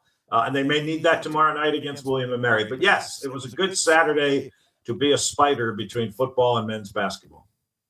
Who you got this week in football? Lafayette, which is unbeaten in the Patriot League. It's second only to Lehigh. They are headed for a Lehigh-Lafayette showdown the last week of the season for the automatic bid out of the Patriot League. The Spiders could have a little bit to say about that Saturday when Lafayette comes to Robbins Stadium. Big-time offense for Lafayette. So if you like offense, that's the place to be. Thank you, gentlemen. Thanks, Reggie. Thank you, Reggie. He didn't say anything about Virginia State, Virginia Union. Matt, how about that? I wonder why. It's because Union won. Yes, it is because Union won, and they're now in the CIAA championship. Yeah. All right, let's go back to the phones. Jay, what's going on, Jay? Yeah, we can hear you guys clearly, but the last caller sounded like they were in the bottom of a 50-gallon barrel drum. So Virginia Tech, couple things. Virginia Tech basketball, very, very excellent win over Providence. I think they're definitely going to be an NCAA team. I think they could go far. Looking at my crystal ball, oh yeah, there they are. They make the Elite Eight this year. No, wow. kidding. The Elite Eight? Yeah, they're a good team. Of what, the ACC tournament? No, I'm talking about Providence. Oh, Providence. Okay. Providence is a great team to beat this early in the season because you can look back as the Hokies basketball, hopefully, late in the season ago, that was a heck of a win because that was a neutral site from what I understand. But anyway, so the Hokies football, they just, they suck. However you want to say it, they're bad. But explain something to me. You guys are the experts, and I'm sure you know the answer. So how is it that the Yahoos from Charlottesville are tied for first in football when they lost to NC State? And I don't get it. They lost to NC State, so shouldn't their record in the ACC, shouldn't there be an extra loss for them? Because according to ESPN and according to ACC's own website, they had, prior to the game on Saturday, they had UVA being undefeated in the conference, yet they lost to NC State. So that's some quirky thing I'm sure you guys understand. Matt, this one's a slam dunk. You want to take this one, Matt, and rock the rim? Jay, they actually said that's a non-conference game this year. They actually played each other as part of the non-conference schedule. If you notice, Virginia's non-conference schedule this year is Coastal, NC State, William & Mary, and Washington State. He doesn't get it. I don't think. He dropped. But you're, like I said, that one was you didn't need to be an expert, and you are an expert, man. Don't get me wrong, but that one we've been talking about for 3 months now. That's a non-conference game for both teams. So easy answer on that one. And I don't think, I'm not even going to use his word, but I actually don't think Virginia Tech stinks the way he made it out to be either. I've been fairly impressed by their wherewithal since the coaching change. And then on the basketball side, Bob, yeah, I really like what they've done. Oh, no doubt. 107 and 98 points in 2 games so far. The Neo was great against Providence. I just think, look, I don't think they're in the tier 1 yet in the ACC, but this Hokie team could make tier 2 if things break right. Neo, is that what we're calling Abdallas? Neo Abdallas? Neo Abdallas. I'm okay with the last name, Abdallas. I got that. I was just looking on Hokiesports.com, and the headline is he became the first Hokie ever to win ACC Rookie and Player of the Week honors in the same week. That's pretty impressive right there, to be the Rookie and the Player of the Week in the same week. First Hokie to ever do that. And Amani Hansberry is one of 2 players in the ACC to have a double-double in both of their games. So do I think that they're going to be a top-tier team? Probably not. I think it's Duke and Carolina and Louisville. And then tier 2, I think, could be UVA, Virginia Tech, and whoever else. But, I think the Hokies could make the tournament this year. I do, too. And, look, it's obviously a small sample size, but I'm feeling very good about what I'm seeing from Virginia Tech because – and I told you this when we talked to Mike Young on Media Day when he joined us from Charlotte, and I bought in. I know it was coach speak, and I've always liked Mike Young anyway, but I really bought in to what he was saying, how he was saying it, his positivity, his belief in this program. Maybe he was embellishing it. I don't know. But I kind of drank the Kool-Aid along with him, and I realized it's very small sample size. Good win over Providence and the other win over Charleston Southern. I'll certainly watch with interest on Wednesday night if I can, because they got St. Joe's at Castle Coliseum. But I like what I've seen from Virginia Tech so far, and I'm glad I bought in with Mike Young to this point. And I'm with you. I think they can be an upper mid team. At least that would be my opinion. Upper mid team in the ACC. I don't think they're the upper echelon, but I think they could be in that next group of teams. And I know that's the type of improvement that Mike Young needed to see this year. Yeah, we always knew he was a good coach. He just had the right players, and he finally has the right players. He's got one at least, and they're already showing highlights of him and showing how it would translate to the NBA. That's how impressive he was the other night against Providence in that overtime win. All right, we did a long segment there, so we should probably take a timeout. But there's still a lot more to get to. College football, all sorts of fun stuff. We'll take you up until 5. 106.1 ESPN. Traffic reports on 106.1 ESPN Richmond, brought to you by Herman Allen Plumbing, Heating, and Cooling, a premier Linux dealer. Online at hermanallenplumbing.com. High school football under the lights. And Dave & Buster's right there with you. Proud sponsor of our high school football coverage on 106.1 ESPN Richmond. Dave & Buster's in Shore Pump is your post-game destination. Bring the whole team or the whole family. Just bring your appetite. 4001 Brownstone Boulevard in Glen Allen. Dave & Buster's. Eat, drink, play, watch. With 106.1 ESPN Richmond, where Richmond talks sports. This is advertising material. Past results do not guarantee future outcomes. Every case is different. Philip George's licensed attorney in Virginia is responsible for legal work. Office located at 500 East Main Street, Suite 1600-113, Norfolk, Virginia 23510. A birth injury turns the best day of your life into the worst. Hospitals deny. Insurance companies delay and off pennies. At Alexander Shannara Trial Attorneys, we don't let them get away with it. We stand with you. We fight for you, and we win for your family's future. Call 877-222-6666 or visit Shannara.com. Alexander Shannara Trial Attorneys. We go deeper. We fight harder. We win big. This is advertising material. Digging for underground projects? Call 811 before you dig. Hitting underground lines can cost you time and money and threaten public safety. Call 811. Not only is it the smart thing to do, it's also the law. Making you aware, keeping you safe. Richmond Gas Works Natural Gas Safety Awareness Program. Texting enrolls you in a recurring automated marketing text messages. Consent not required to purchase. Message and data rates may apply. The team's looking good this season. I think so.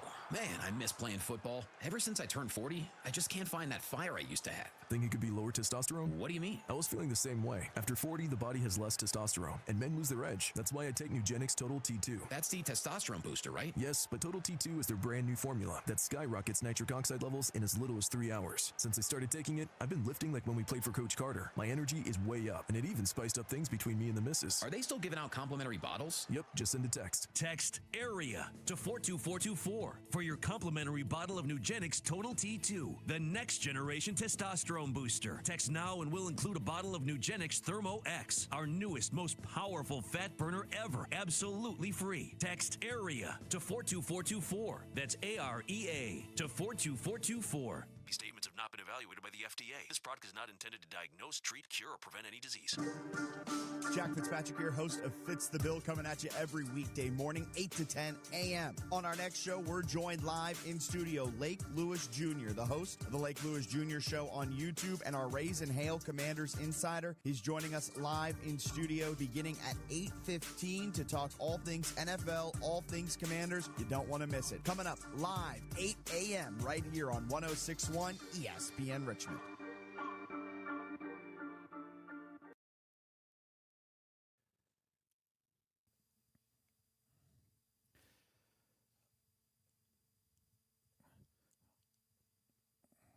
Wow, we have already blown through a half hour of the Mashup Hour of Border to Border and the Sports Huddle. Bob and Matt back with you on a Monday afternoon, gearing up for Monday Night Football tonight, Green Bay and Philadelphia. I can't tell you, Matt, how many friends and family members who have rooting interests in the Packers division that are not Packers fans have cried and moaned and whined today. Oh, I got to root for the Eagles tonight.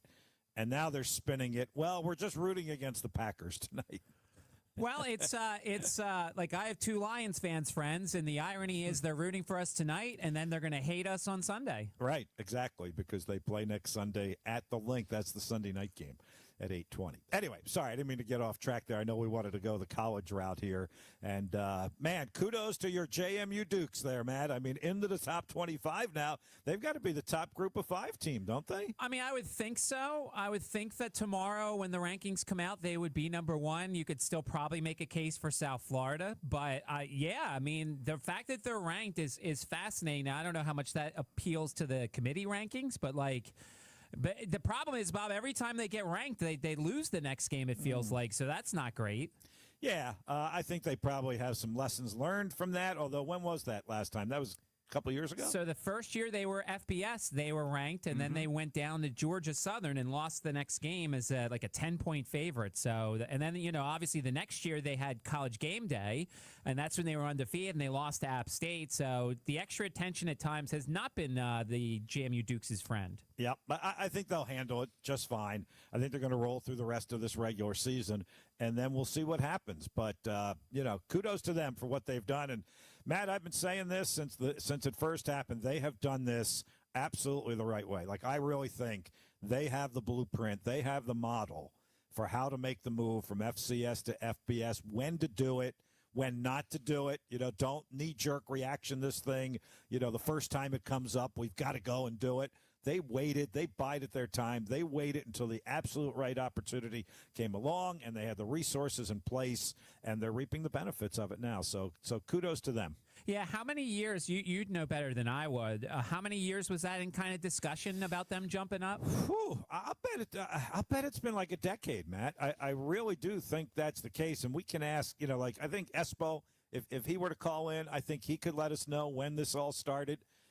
Because they started asking for more donations and more money, and rightfully so, and then nothing happened for several years. And I can remember JMU fans getting antsy. They were getting a little frustrated, like, why are you asking us for more money, and yet nothing is happening right now? And the JMU people were kind of like, just be patient with us. We have a plan in place, and we're going to follow the plan. And they did, and at least right now, and not just in football, right? I mean, they're doing well in other sports as well. So the move to the Sun Belt was, a calculated plan that at least to this point is paying dividends. Yeah, and look, we've seen it with everything else. I mean, Delaware, they played really well. They won a game over the weekend against Louisiana Tech. Missouri State just won at Liberty. So, and I think it's unfortunate, Bob, because these teams are making it look somewhat easier than it probably is. And so hopefully somebody's not going to make the jump and then just get blasted as they made it too early. I do think in this new landscape, it is easier to make the jump. I just think if you have the financial resources, it's much easier to make the jump. Like, remember, first of all, if you go FCS to FBS now, I think it's $1 million initiation fee or whatever they call it. Remember when JMU did it, I think they got in just under the wire before they changed it. I think it was like $50,000 or something, It was nothing. It was, like we could have pooled everybody at the radio station money to get, maybe not, but could have come close, to that figure and made the jump from FCS to FBS for them. Now I think it's like literally $1 million to do it so that FBS knows you're serious about it, right? That they know you have the resources. And then once you do that, if you've got the money, you can be competitive pretty quickly, because if you can pay the right players, manage your roster correctly, you can make that jump quicker and better than you could in the old days. At least that's the way I would look at it. Well, and it would be easy for you if you go to Conference USA. I mean, that's for sure. I don't think that's gonna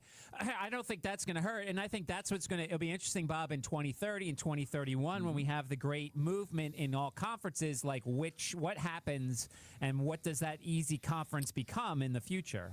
Yeah, that's a good point. I mean, I think. Probably it's a whole new world in 2030. I know you've been pointing to that. I think you're right. I think it will be a whole new world, and we may see a seismic shift in 2030, actually.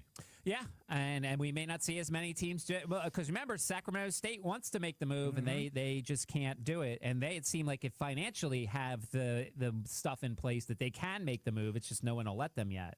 And then Liberty did it an entirely different way, where they, got permission basically to make the move without having a conference to go to, because they had all the money they needed. Because of the way they're structured at Liberty, they had the money to do it, and they were able to, not only keep their heads above water, but to be fairly successful at it until they wound up in a conference, which didn't take them all that long to do. But I don't think you'll see that happen, where they'll let teams just come to FBS and be independents. I think that's scheduling death right there when you're an independent, other than Notre Dame, I guess. I just don't think it can happen. But that was a different way. Liberty did it an entirely different way.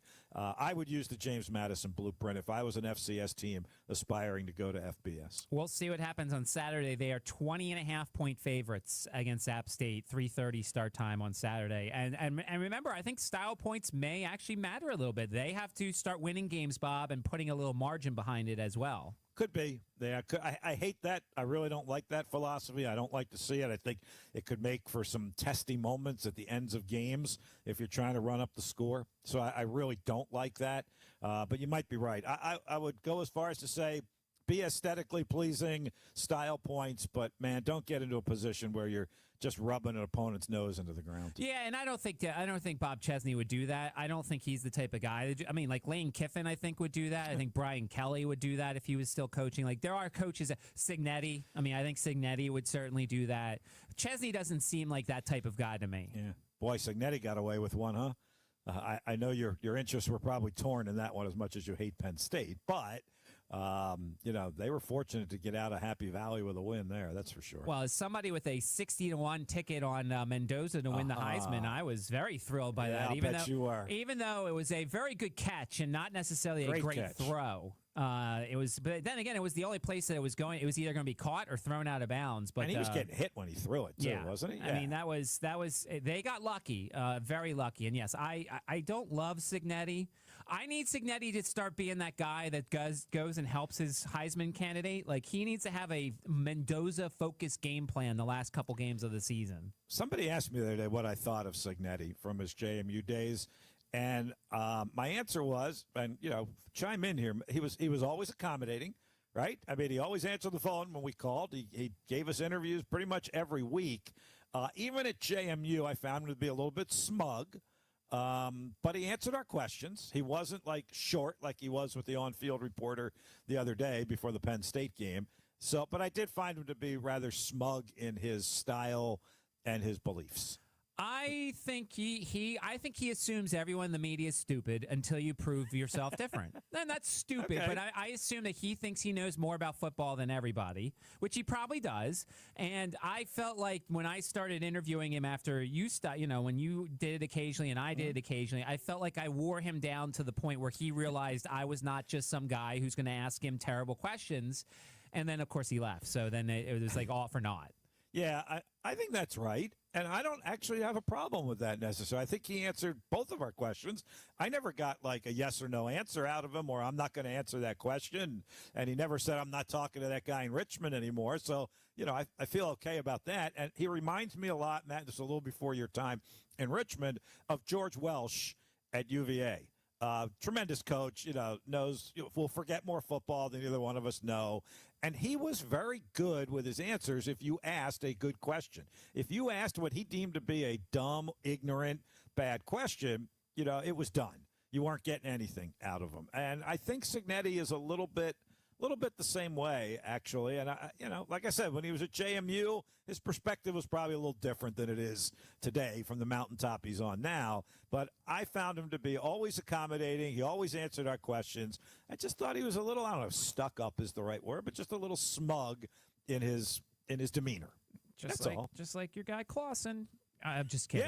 Yeah. No, I'm not saying you're wrong about that either. Dave was the same way. If you asked a bad question, you got a bad answer out of him. And now he's on the other side. So let's see how it works for him, be it in the media, be it an analyst there for the ACC network. But because I'll tell you, Matt, I can remember several times he would do interviews and he'd come back to me and he would be like, hey, was I boring enough in that interview? I wanted to be boring in that one. Yeah, like he either didn't want to give away anything or he just didn't like the person he was, talking to. And he would come and say, hey, did you hear that interview? Was I boring enough? Meaning he didn't want it to be a good interview. So there you go. Little inside Dave Clausen there. Let's do a little UVA and then we'll take a timeout. Okay. It was a shame what happened to Chandler Morris. Yeah. But I can't sit here and say that there was not a guarantee they were going to win that game. The offense was underwhelming when he was in there before he got hurt. So I don't know what his status is going to be. They're a 6.5-point underdog at Duke, which tells me maybe Morris isn't going to play. But that was a disappointing effort by the Wahoos, who I think were playing with fire for a large chunk of the last month. Sure were. No doubt about it. I had a bad day with those two teams because I was rooting for both Duke and Virginia, and neither one of those came out. Well, I was really disappointed by Duke, to be honest with you. I know Connecticut's gotten better and all, but I was very disappointed by that outcome. And I was actually listening to the UVA game on my way home from the Robbins Center after the Richmond basketball game on Saturday night. And those guys, they were so hopeful that it was going to happen again, right? That they were going to find a way to win that game. I think it was end of third quarter, about to go into the fourth quarter. And then I learned of the news of Chandler Morris, and boy, that changed the complexion on the whole thing for them. And you're right, they were playing with fire week after week after week, and it finally burned them this week. So now they've got to kind of refocus for Duke, and, Duke's coming in with a chip on their shoulder this week too. Yeah, and by the way, there is a very small chance that this conference could get shut out in the playoff if they keep playing like this. Explain that to me, would you? Because I thought it was like basically guaranteed that they would get their conference champion. Well, if somehow the AAC and JMU are both ranked ahead of the ACC champion, then it's the top 4 champions of their respective conferences who get in, and the AC. It's a nuclear option, Bob. There's a very small chance this happens, but there's a very small chance that the ACC gets shut out if everybody keeps losing and the AAC and the Sun Belt keep winning. I actually hope that doesn't happen. I mean, I'm an ACC guy. I don't want that to happen. I want the ACC to have a representative in this thing, and I want them to have more than one representative in this thing. But if we're talking 0 or 1, I certainly want them to have at least the 1 in this thing. Yeah, I do too. And as I said, it's a 0.1% chance, but just something to watch as the committee rankings come out, because Virginia's going to drop, Georgia Tech will move up, and they'll be the representative in the rankings. But if JMU's in that top 25 and if South Florida is in that top 25, they could potentially move ahead if something happens. So that's who it would probably be, right? South Florida out of the AAC? It's my guess. I think. Yeah. I mean, granted they lost to Memphis, but still Memphis lost this weekend at home. Yeah, they did. Yep. Wow. I would like to see the ACC have a team in there somehow, some way. 327-0888, phone number, text line 804 is the area code. Let's take a timeout. 106.1 ESPN.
Debates, unfiltered takes, and no-nonsense analysis. Tune in daily and join the conversation. By the way, Bob, you mentioned UConn's win over Duke. Do you realize that UConn's quarterback has 25 touchdown passes, no interceptions, and is completing nearly 70% of his passes?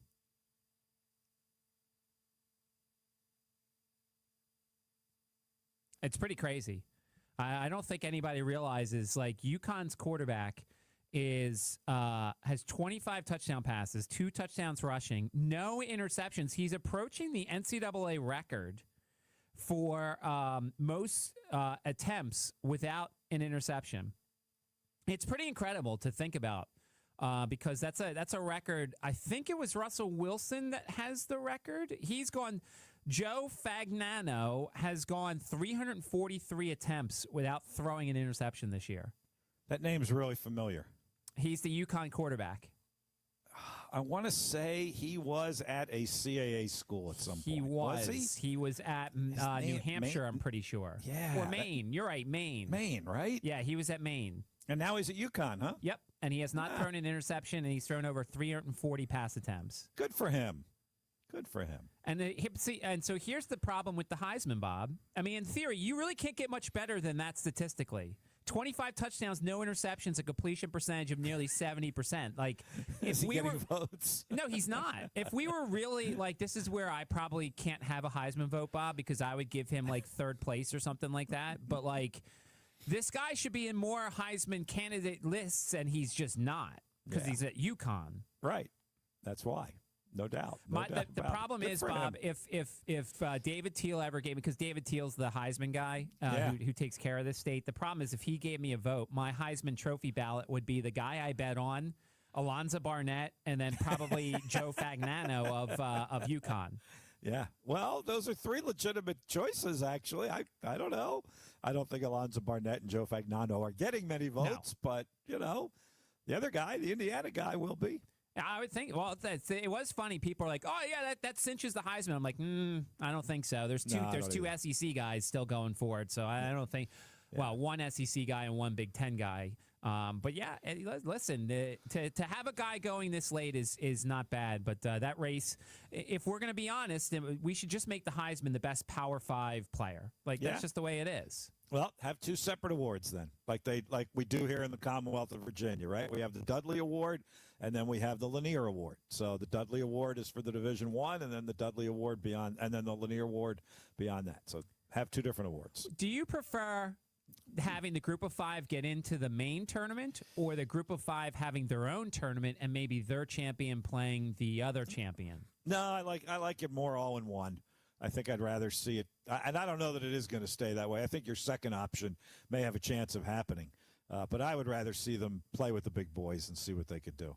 I like the David versus Goliath script there. Yeah, I just wish, because, there's a lot of G5 teams that are going to have cases to make the playoffs. I wish we could almost have had, even a play-in game. Have one game. Take the two best ones and have them play each other to get in. Maybe. That wouldn't be so bad. I mean, sooner or later, you're going to run out of dates. You're going to run out of Saturdays, so to speak. I know you can play on other days, but you're just going to run out of dates at some point. But that's not terrible. But I do like having the Group of 5 have a team in the tournament for it all, and just playing it straight out, whether it's 12 teams or whatever it's going to wind up being. It's really sad we only have 3 weeks of the regular season left.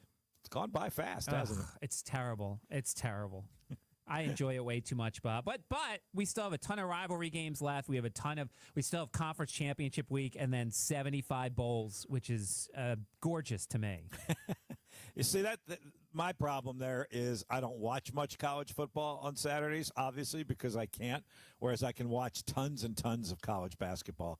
So I think I get a little more excited. Now, as I've been on the record many times of saying, I was not excited about college basketball on November 5th, but I am now on about November 10th. So this might be my date here, Matt. I was talking about it's too early.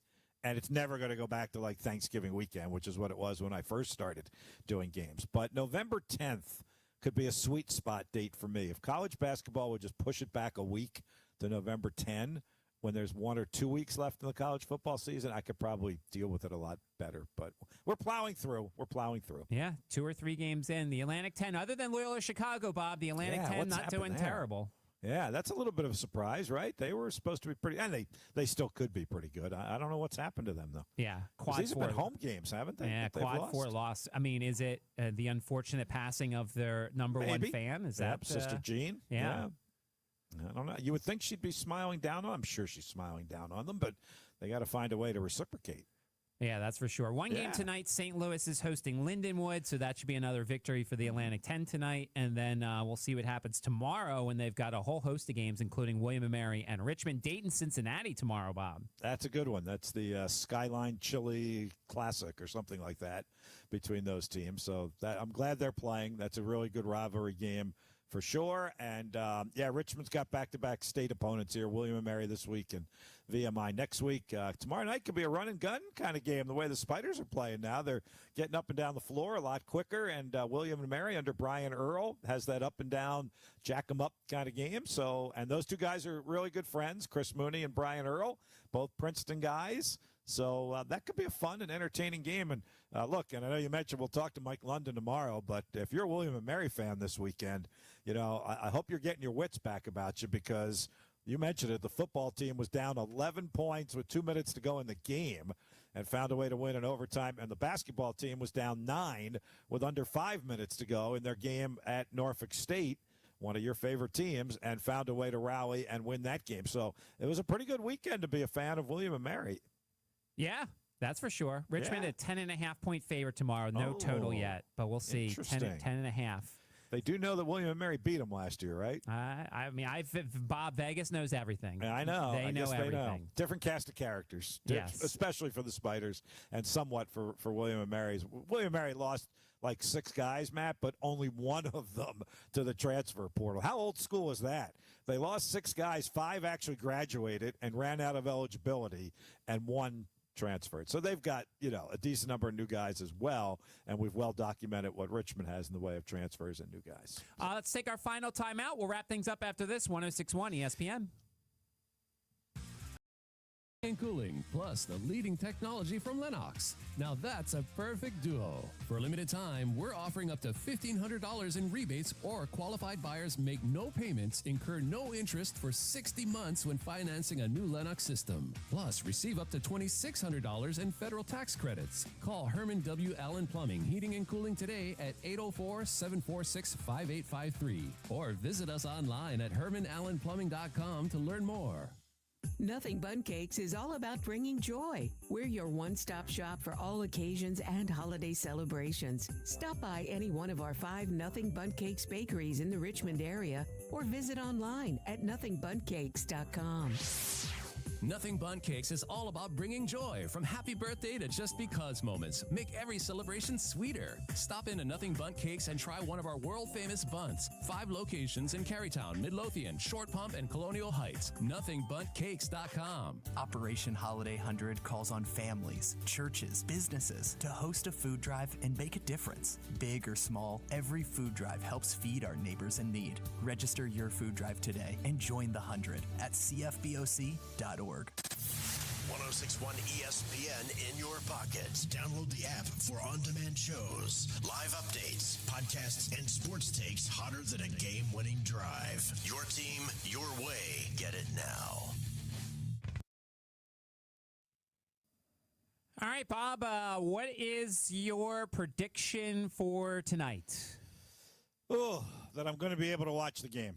I don't know about that. We're getting closer. I just signed up for Sling, but I'm having issues getting to where I want to be. So I'm going to keep working on this. I'm going to multitask during the 5 o'clock hour, although I won't have you to lean on in the 5 o'clock hour.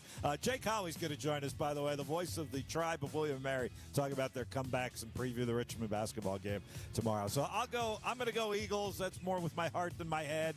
I'll go 27-21. I'm going Packers 24-20, I think. Yeah, I don't blame you. I don't. If they hadn't lost last week, I would not have picked them to win, but they lost last week, and they can't afford to lose 2 times in a row. So True. I have to go with them, unfortunately. Yeah, and they're at home. I get it. I do. So, like I said, going with my heart on that one. And hopefully I'm watching and rooting on the Eagles. All right, top 5 tomorrow. Mike London on the show tomorrow. Sports Huddle coming up next after the break. 106.1 ESPN.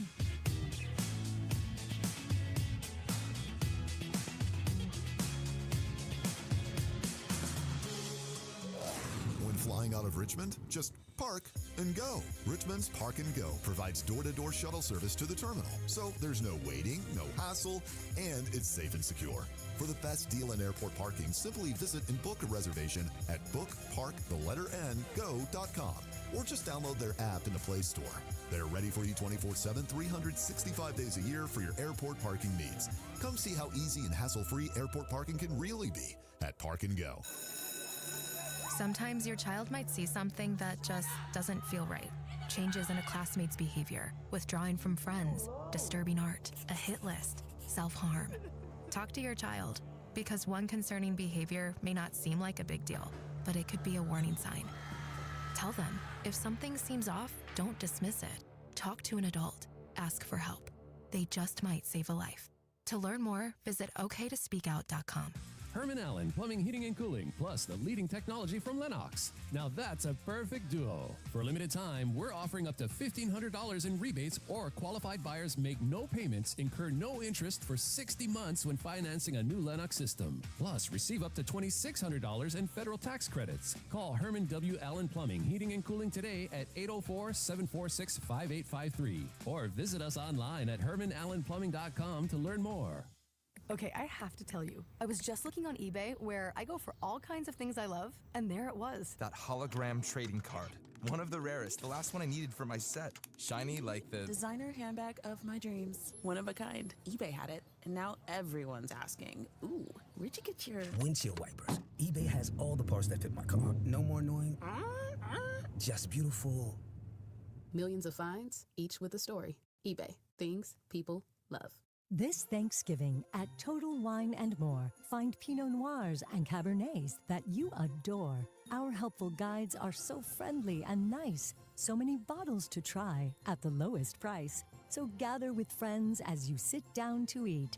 Grateful for all who made Thanksgiving complete. With curbside pickup and delivery available and the lowest prices for over 30 years, you'll always find what you love and love what you find. Only at Total Wine & More. Drink responsibly, B21.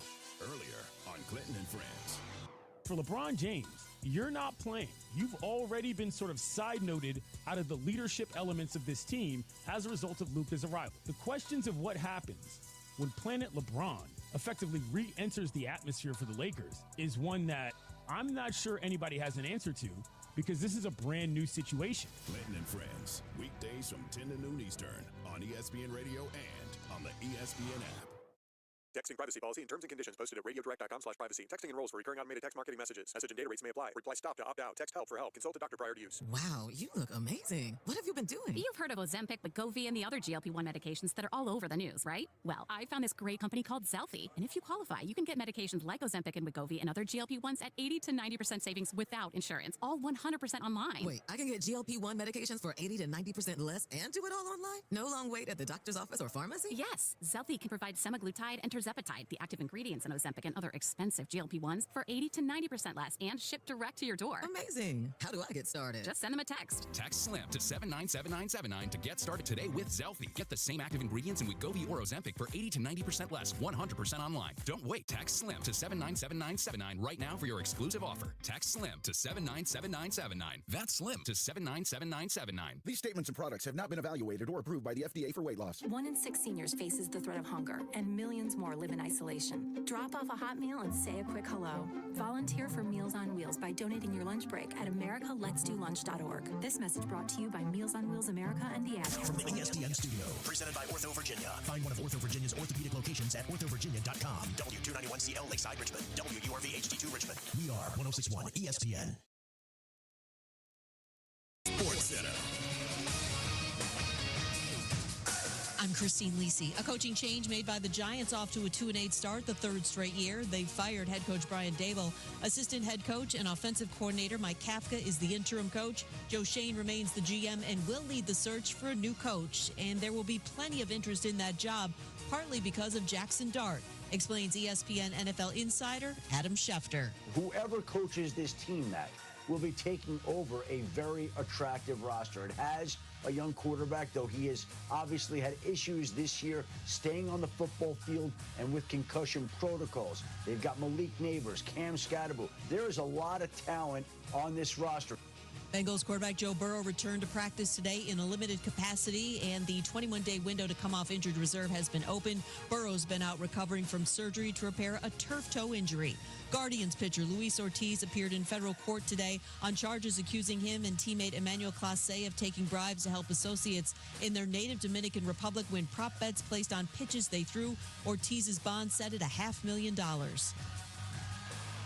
Hey, it's your resident Super Bowl champ Chris Candy coming up Tuesday. Drake May has the patch rolling, but where will they land on my power rankings? Find out at 6:30 a.m. Eastern. It's Unsportsmanlike, weekday mornings at 6, right here on ESPN Radio, ESPN2, and ESPNU. From the capital of the Commonwealth, this is the Sports Huddle with Bob Black on 106.1 ESPN. We're also streaming live at ESPNRichmond.com and on the iHeartRadio app. Call in and talk with Bob anytime at 327-0888. Now, here's Bob Black with the Sports Huddle on 106.1 ESPN. Welcome to another week of the Sports Huddle, live local afternoon sports programming here on 106.1 ESPN. Bob Black with you here. Jordan producing, 804-327-0888 will get you on the air. That's also our text line, 327-0888. Another busy and at times dramatic weekend of sports, both locally and in the state and regionally and nationally. For sure. So where to start on a Monday afternoon? Probably where I started with Matt in our Mashup hour at 4 o'clock. And, you know, the unraveling of the Washington Commanders just continues. Like, this has become quite a free fall for this team. Not all their fault, certainly, but I think the chinks in the armor have certainly been revealed, and the injury situation hasn't helped. And yesterday, I don't know if it hit rock bottom yesterday, but I certainly hope that yesterday was rock bottom for the Washington Commanders. Look, going into that game against the Lions, you knew it was going to be a tall task. No Jaden Daniels, a lot of other guys injured and out in that game, and the Lions were coming off a very underwhelming performance in that loss to Minnesota, and Minnesota turned around and lost to the Ravens, who, by the way, and Matt Josephs called this back when they were 1-5, and both Matt and I had the Ravens in the Super Bowl. Like, we thought they were the team that was going to replace the Kansas City Chiefs, that it wasn't going to be Buffalo, but that it was going to be Baltimore. And then they got off to that horrid start, and Lamar Jackson missed a couple of games, and it seemed like all was lost. But then if you dug down deeper, if you drilled deeper, and you got Jackson back and you saw their schedule and how soft it was coming up, it was kind of like, you know what? The Ravens aren't necessarily out of this thing. And I think that's kind of what's happening at this point. So the Beltway football, while it's a disaster in D.C., I think it's got a chance to still be pretty good in Baltimore, because they won again yesterday, beat Minnesota, which is actually one of their tougher games for the next several weeks, if I remember correctly. And at this point, they're only a game out of first place already. I mean, the Steelers are slipping and sliding all over the place, and they look terrible last night. And certainly the Bengals and the Browns aren't going to do anything. So I think this is the Ravens division kind of for the taking at this point. And again, this goes back to when they were 1-5. And I remember Matt saying it, and I kind of jumped on board right away that, like, all is not lost for this team. You know, they had that 4-game losing streak, and they played some good teams in that stretch. Like the Texans game, that was the inexplicable one that they got blown out. But the other games were Lions, Chiefs, and Rams that they lost. And since then, that a good win against the Bears, and let's start giving the Bears some credit. Ben Johnson, they've got 6 wins, and the come-from-behind victory that got a coach fired yesterday when they beat the Giants, and Brian Daboll is out in New York. But then they got the Dolphins, and they got a Vikings team that is pretty fragile. And now they go Browns, Jets, Bengals for their next 3 games. So, I mean, those are almost automatic wins, and I never say that. Like, I've been around sports long enough to never say anything is an automatic win. Like, would never, discredit a team and look past the team or anything along those lines. But if I was a betting man, which I'm still not allowed to be, thank you, NCAA, for the Ravens playing the Browns, Jets, and Bengals the next 3 weeks, I'd be all over the Ravens, and they will certainly be in first place, if you ask me, by the time they get to the Steelers game in early December. So I'm still all in on the Ravens, as I know Matt is as well. All right, so look, I got off track there a little bit because I was really trying to go back to the Commanders situation and, you know, just how bad things have gotten there. And I said this with Matt in the Mashup hour, in the 4 o'clock hour. On the field, this looks as bad as it did in the Dan Snyder era at times. I mean, it just yesterday particularly was that bad. Look, I didn't expect them to win. Jordan, get ready to crack the mic because I definitely want your perspective on this from Raising Hell's perspective with you and Alan. Look, I didn't expect them to win yesterday, but I sure as heck didn't expect what we saw. Not only the score, but just how undisciplined they were and how uninspired they seemed to be. And once again, there we were at Northwest Stadium, previously FedEx Field, where the opposing team's fans seemed to certainly outvoice the Commanders fans. So I don't know, Jordan, what do you think? Is this the low point for the Washington Commanders? I thought last week was the low point, and I asked the question: was that the shelf or was that rock bottom? And I feel like we're on that first shelf. So it could get even worse when they go to Spain. If Miami replicates what they did against Buffalo, it's going to be bad. It's going to be real bad for Washington on Sunday. And yeah, I mean, you were kind of surprised that they got beat down like they did. I really wasn't all that surprised. I figured that this wasn't something that whatever issues they're having defensively, it's not going to get better just in 1 week. It's not going to get better having Dan Quinn assume the defensive coordinator role. I don't know. I think Daron Payne definitely didn't want to go to Spain, so he threw a punch at Amon-Ra, and so we'll see what happens. But yeah, I think the fan base. You mentioned the Lions fan takeover at Northwest, and yeah, I mean we're at that point in the season where you're going to have the season ticket holders and the diehards still come out and support the team. But for the most part, I think a lot of the fans are like, this is over. What's the point in spending hundreds of dollars in tickets and then gas and food and everything else to go up and watch such a poor product? I mean, it stinks because, yeah, they're professional athletes and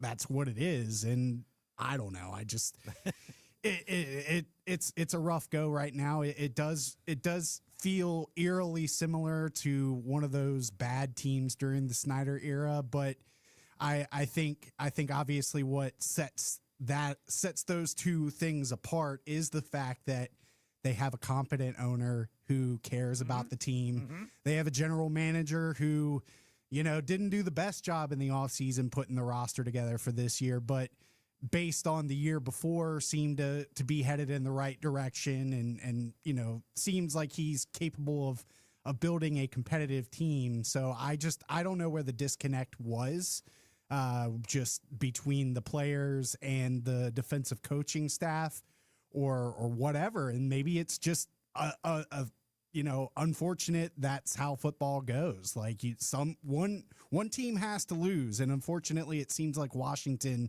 is always the loser. And in case you just joined us and hadn't heard the news of the day, and Jordan just alluded to it, Dan Quinn announcing today he's going to take over the defensive coordinator duties. Joe Wett Jr. will remain with the team in some unspecified lesser role with the defense. Quinn is a defensive guy, so he's going to try and jumpstart things defensively for the Commanders as he takes over as defensive coordinator, beginning with the game overseas against Miami, which put 30 on the board or so against Buffalo in a surprising win yesterday. You sound exasperated, and I certainly get it, Jordan. And look, I didn't expect them to win yesterday, but I really didn't expect to see that.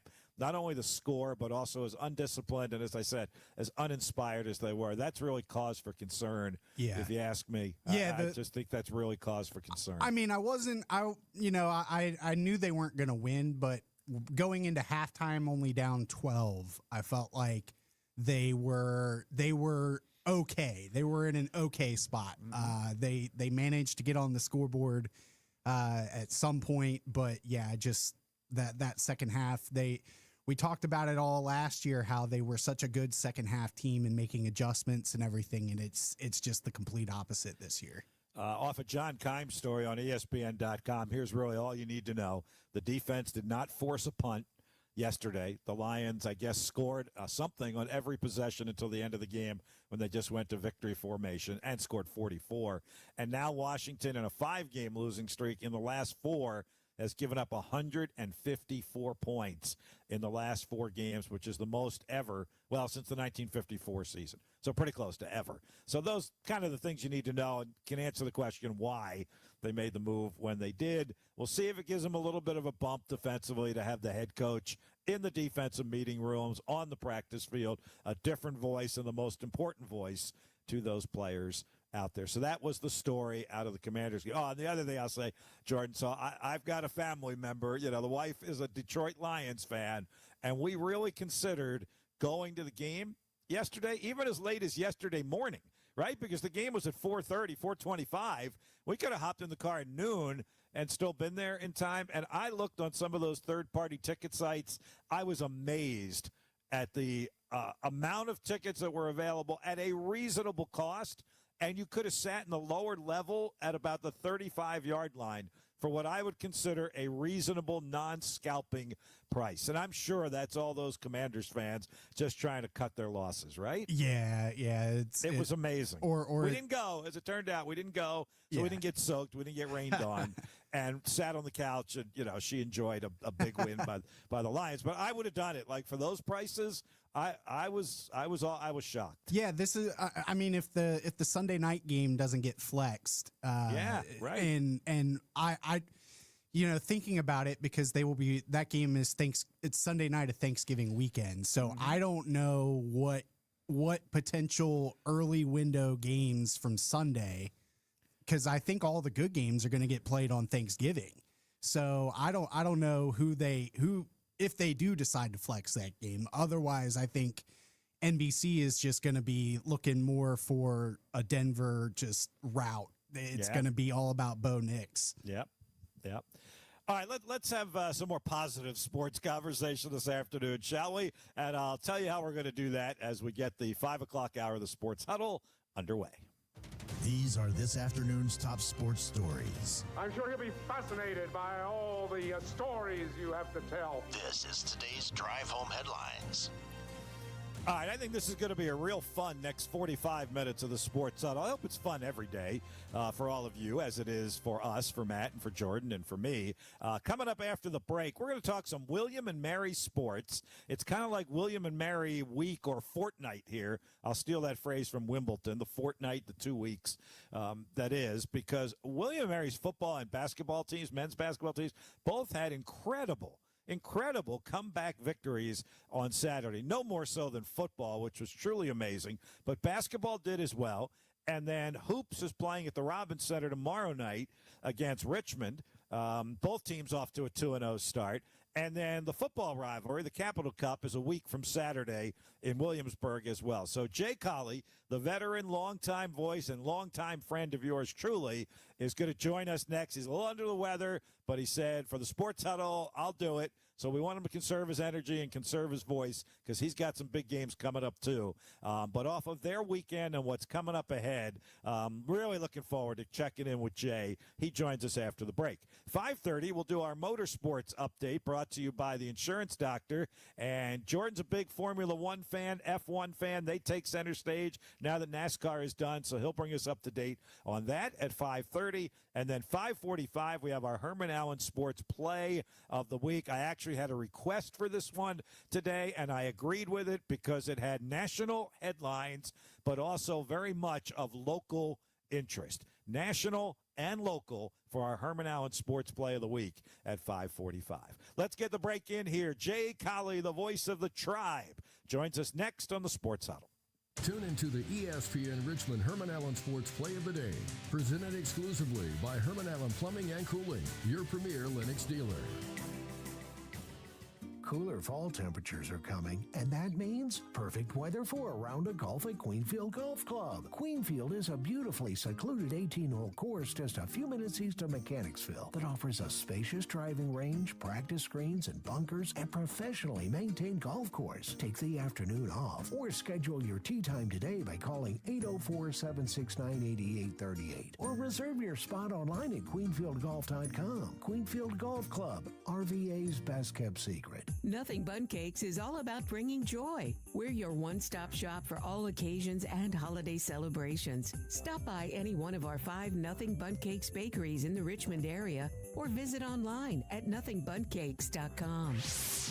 Nothing Bun Cakes is all about bringing joy, from happy birthday to just because moments. Make every celebration sweeter. Stop in to Nothing Bun Cakes and try one of our world-famous buns. 5 locations in Carytown, Midlothian, Short Pump, and Colonial Heights. NothingBunCakes.com. This is advertising material. Past results do not guarantee future outcomes. Every case is different. Philip George's licensed attorney in Virginia is responsible for office located at 500 East Main Street, Suite 1600-113, Norfolk, Virginia 23510. Accidents with 18-wheelers, delivery trucks, and construction vehicles are complicated. They may try to blame you, but when we investigate, we often find the truth. Reckless driving, speeding, safety violations. At Alexander Shannara Trial Attorneys, we fight to hold them accountable and get you paid for your injuries or the loss of a loved. Call 877-222-6666 or visit Shannara.com. Shannara Trial Attorneys, we go deeper, we fight harder, we win bigger. This is advertising material. Game on, Richmond. Crank up 106.1 ESPN for live play-by-play, blistering hot takes, and nonstop action. Your ticket to the hype. Stay dialed in.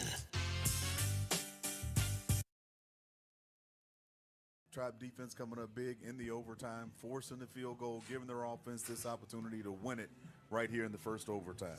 Rashad Raymond is the tailback. Tyler Hughes will go under center. Ryan McKenna, the senior captain. Man in motion, tight end from right to left. Quarterback will roll to his left. Now cut it up at the 5, into the 2. He's going to leap over and get into the end zone. Tyler Hughes, touchdown. William and Mary, touchdown, green and gold, as Tyler Hughes scores for the Tribe, and the Tribe Tyler goes airborne. Oh, my word. He would goes not airborne. be denied. He would not be denied. Oh, my word. What a play. What a play. What a great call, and it only begins to tell the story of what William and Mary football did on Saturday afternoon. It was a thrilling, improbable comeback victory at Campbell, 30-27. We're going to talk about that and what the Tribe basketball team is doing. As I mentioned before the break, we're kind of in this William and Mary fortnight window here on 106.1 ESPN because we had the football comeback, the basketball comeback, and now the basketball team plays at Richmond tomorrow night. And, of course, the Capital Cup is in less than 2 weeks now when Richmond visits William and Mary in Williamsburg. To put it all together for us, the longtime voice and the longtime friend, even more importantly, of the William and Mary Tribe, Jay Colley, joins us this afternoon. Jay, have you recovered from Saturday? My goodness. It was quite a comeback, Bob, as you enunciated there, and I did I've listened to that call a couple of times and thinking, why did I say and the Tribe wins? And the Tribe wins. But nonetheless, the Tribe won in improbable 11 points down with like 3:35 to play. You know, I had a chance to talk with Tyler Hughes today, and Tyler, just a very calm, collected quarterback for the Tribe. Outstanding. He had an incredible game. He's had a really nice run in the last few weeks in leading the Tribe to victory. A couple of wins, and he was very matter of fact about it. He said, "Jay, we really never gave up. We take it one play at a time, and all the platitudes that are typical for a coach speak, very frankly. But I really think he was sincere. And then when that onside kick goes your way, and you think, oh, is it in the cards? I mean, I use everybody has their own little nuances in the broadcast, but I remember saying several times over the years, if I really, really don't think it's possible, the Tribe's going to need a miracle. And I said that with about 5 minutes to play, I think. And sure enough, a couple of miracles came on Saturday afternoon. Good win. Was one of them the favorite play out of that whole sequence because you had to score a touchdown, you had to get the 2-point conversion, you had to have a successful onside kick, as you just said, you had to kick a field goal basically at the buzzer to tie it and send it to overtime. Then your defense has to keep him out of the end zone and hold him to just a field goal, and then Tyler Hughes goes flying into the end zone like he's Superman to win the game. Well, here, and it's going to sound silly, but I've got a quarterback club I'm going to tonight and introducing Coach London, and I'm sure there'll be a big, nice crowd to look at the highlights. I think it was the play that is unheralded. We had a young man, a freshman, Trevor Cannon, catch up with J.J. Cohen, the running back for Campbell, midway through the fourth quarter on a breakaway. He had a 58-yard run. He was all alone. I can't say Trevor came from 15 yards behind, but it was certainly every bit of 10, 5 or 10 yards to catch him at the, I think about the 27-yard line. Wow. And as you mentioned, the Tribe held them to a field goal. That touchdown would have salted the game away for Campbell. It's no doubt in my mind. So talk about an unheralded play. Trevor Cannon not giving up on a kid that is pretty quick. They're running back for Campbell, J.J. Cohen, and he caught up with him. So I'm going to give him the tip of the cap. And then there was a 2nd and 20 because the Tribe had a holding penalty after a first down. Could put the Tribe back at the 10-yard line. Low snap. Quarterback Tyler Hughes digs it out of the turf and runs for 11 yards to make it 3rd and 9. And the Tribe subsequently converted and scored the touchdown. So a couple of big plays in that game, but they kind of all run together at this time of the year. It's been a fun year for Tribe football. Yeah, it's really been exciting, and the come-from-behind wins. You know, we talk to Mike London each week on Tuesday afternoons, and it seems like every week we ask the same question about some kind of comeback. Yes. And this one totally topped them all. Like this one, like, come on, you can't do much better than that. But Jay, I've refrained from asking Mike this question, but I'll ask you. You're playing your best football of the year. You got Hampton and then Richmond. If you happen to win out and you are 8-4 and you're 6-2 in the CAA, I know there's a lot of teams ahead of you that you'd still have to leapfrog. But are you still holding out any hope at all for an at-large? It would take a miracle. Yeah. So a lot of things would have to fall into pieces. And you probably study all the leagues in the FCS better than I do, but I sat down last week and did just that and tried to pick off the one-bid leagues, and we all know there are a lot of one-bid leagues out there, and the 4 or 5 team bid leagues. And, you know, it was close. The Tribe was on the bubble. Clearly, it's going to take, 2 good wins, at which plays a bugaboo. You know, I'm a little down on my health. I don't know if you could tell that. I mentioned it. Yeah, I mentioned it. Well, You're doing great. You're plowing through, Jay.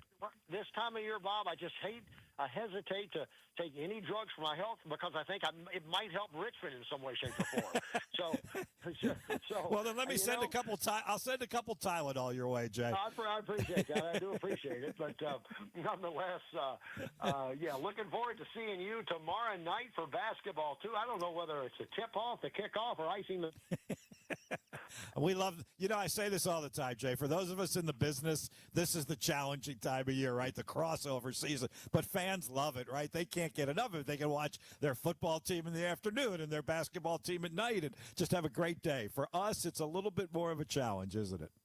It is. It really is, but because of the, I don't know about you, but I spend about twice as much on preparing for a football game as I do for a basketball game, and therefore, it's a lot of time to put in during the course when you're going back and forth. Now, I did not do the Norfolk State game on Saturday. Right. Jack Angelucci did because of football. Sure. So he would be better to talk about that big victory over Norfolk State, but believe me, it is a quality win on the road at Eccles Arena with Coach Jones down there. Absolutely. In Norfolk State. Yeah, I mean, it was a big night for them. They were raising the banner for the MEAC championship and getting to the NCAA tournament. And what was it, a 9-point lead with less than 5 minutes to go. So the basketball team rallied as well. Must be something in the water down there in Williamsburg. The cardiac kids on the gridiron and the hardwood, Jay. Well, and I'm looking forward to the basketball season, as I typically always do. But I think Brian Earl is the real deal. I know he's a good friend with Coach Mooney, so if they can kumbaya tomorrow night, so can you and I, Bob. I'm ready to hug you. Well, no, wait a minute. You still have some germs. I love you and all, Jay, but we might have to keep our distance. Yeah, a virtual hug maybe tomorrow night, but we'll be ready for you. But this is interesting, Jay, because I was actually talking with Coach Mooney about this today. When Richmond went to Williamsburg last year and the two friends met for the first time, they were totally different styles. Richmond did not play anything close to what Brian Earl plays for William and Mary. What you're going to see tomorrow night, Jay, prepare yourself, is a little bit closer to that. Richmond is playing much more up-tempo. They are pressing. They're going 94 feet, not the whole game, but they're picking their spots, and they're playing like 11 guys. I mean, both teams, we better have both full rosters in front of us because both teams are using deep rotations. It's wild. I mean, first game, the Tribe beat Georgian Court. Kate Haskins was the leading scorer with 15 points. I think the Tribe had 5 guys in double figures. The second game, big victory on the road at Norfolk State. Kate has 1 point, and there are 6 guys with double figures. So it's going to be a different hero or leading scorer at the very least every night for this Tribe team. And I talked to Chris Sears, the outstanding longtime SID at William & Mary for men's basketball, and he said, get used to it. It's going to be like last year. It's going to be big leads, dissolved quickly, and then big deficits, overcome quickly this year. It's going to be similar to last year's team that had a winning season, and although there's a different cast of characters for the most part, Chase Lowe is back, obviously, and a few others, but Kyle Pulliam, but it's going to be an exciting brand of basketball tomorrow night. I'm looking forward to it at the Robins Center. Yeah, me too. And that's certainly what happened. That's how you came back and beat Norfolk State, having been down, I guess, double figures halfway through the second half, and come back to win that game. I was telling the audience a little bit earlier. I know you lost, I think a half a dozen guys, but I think it was a little more old school, wasn't it? Like 5 of them were basically graduated or eligibility. You only lost 1 to the transfer portal, if I have my information correct. And we actually saw him the other night. Isaiah Mbang played for East Carolina when we played them Saturday night. But at least it seems like Brian Earl is keeping guys with eligibility in the program, and it seems like there's a pretty good vibe building there, Jay. I think that's accurate. I mean, Coach Earl, I think they enjoy playing for them, and I never necessarily played the game, but if I did, that's the kind of style anybody would want to play. So I think there's that, and clearly, we marry with the best college education within a 75-mile radius of this area. So I'm just saying. I don't mean to throw any oil on the fire, but I'm just saying. A recruiting pitch on 106.1 ESPN Richmond, the home of the Richmond Spiders. Jay. Hey, here's the other question I haven't really asked Coach London since maybe the first time that we talked preseason or at game 1. What's the feeling about the impending move that is coming? You're having a very successful last year in the CAA, just like Richmond had a very successful last year in the CAA last season, and the pending move with Villanova to join Richmond in the Patriot League beginning next year. Well, I will say this. At Campbell, they had Bojangles as the pregame meal for the press. And I just have a feeling we won't have a lot of Bojangles going to Pennsylvania and such. But with that said, I thought when the Spiders went to the Patriot League, you and I talked about it, I was a little iffy on that. I was, very frankly, I'm trying to, resurrect my true feelings at the time. Was not overjoyed because I thought, oh, my goodness, that's going to be the end of this relationship that with the Richmond Spiders and William & Mary that you and I have been a part of for 40-plus years. But so what's going to happen? And then, word on the street, the Tribe's talking about the Patriot League. It happens, and I think, okay, the Patriot League's a real double. I mean, it's a solid, in the gap double. And then Villanova comes, it becomes a grand slam to me. I mean, now this is a league, in my opinion, that is not only potentially more bids with 10 teams than the CAA will be with how many ever teams that they will end up with, but it's also a more friendly league is certainly not the term I'm trying to think of, but I think from a standpoint of our fan base, the knowledgeable teams, the old school teams that have been playing football for hundreds of years. I mean, I was looking at some of our new teams in this CAA. I mean, they weren't a university in 1950. Then they started out as a junior college, and that's not to knock these universities, by the way. But I do feel like William & Mary plays better in the sandbox with the Patriot League. Absolutely. Get used to different kinds of road trips. I'm not saying they're better or worse than CAA trips, but we have learned that they are different, and it has taken us a full year to really get acclimated with where we're going, who we're playing, how we're getting there, what the logistics are. So it is a different world. But I have been really impressed by the football. Look, I'll be honest, Jay. I think there are a lot of Richmond people, and maybe myself included, who thought we'd roll through this league in year one. You know, we were unbeaten in the CAA last year. We rolled through. And that did not. It went from being a dominant year to being a transition year. And I think there's a lot to guard against that when you and Villanova come in next year, because not only do you have Richmond, Villanova, William and Mary, but Lehigh is the real deal. I mean, they're fourth in the country right now. And Lafayette, who we're playing this week, isn't that far behind them. They're 5-0 in the Patriot League as well, and they could be setting up. You know, we think Richmond, William and Mary is the end-all game of the year. Lehigh, Lafayette could be for everything next week for the Patriot League championship. There's a chance if Lafayette wins that game, Patriot League gets 2 this year, let alone waiting for Villanova and William and Mary to get in next year. They potentially could get 2 teams this year. So I think you're really going to enjoy the brand of football. Well, we'll have to compare notes for Friday night dinners on. I like it. Yes, we could do that. That's all good. We did find some good places. Yeah, we did find some good places. All right, Jay, thank you. Look forward to seeing you here tomorrow night. Let us know if you need anything. Go Tribe. Other than that, thank you, Jay.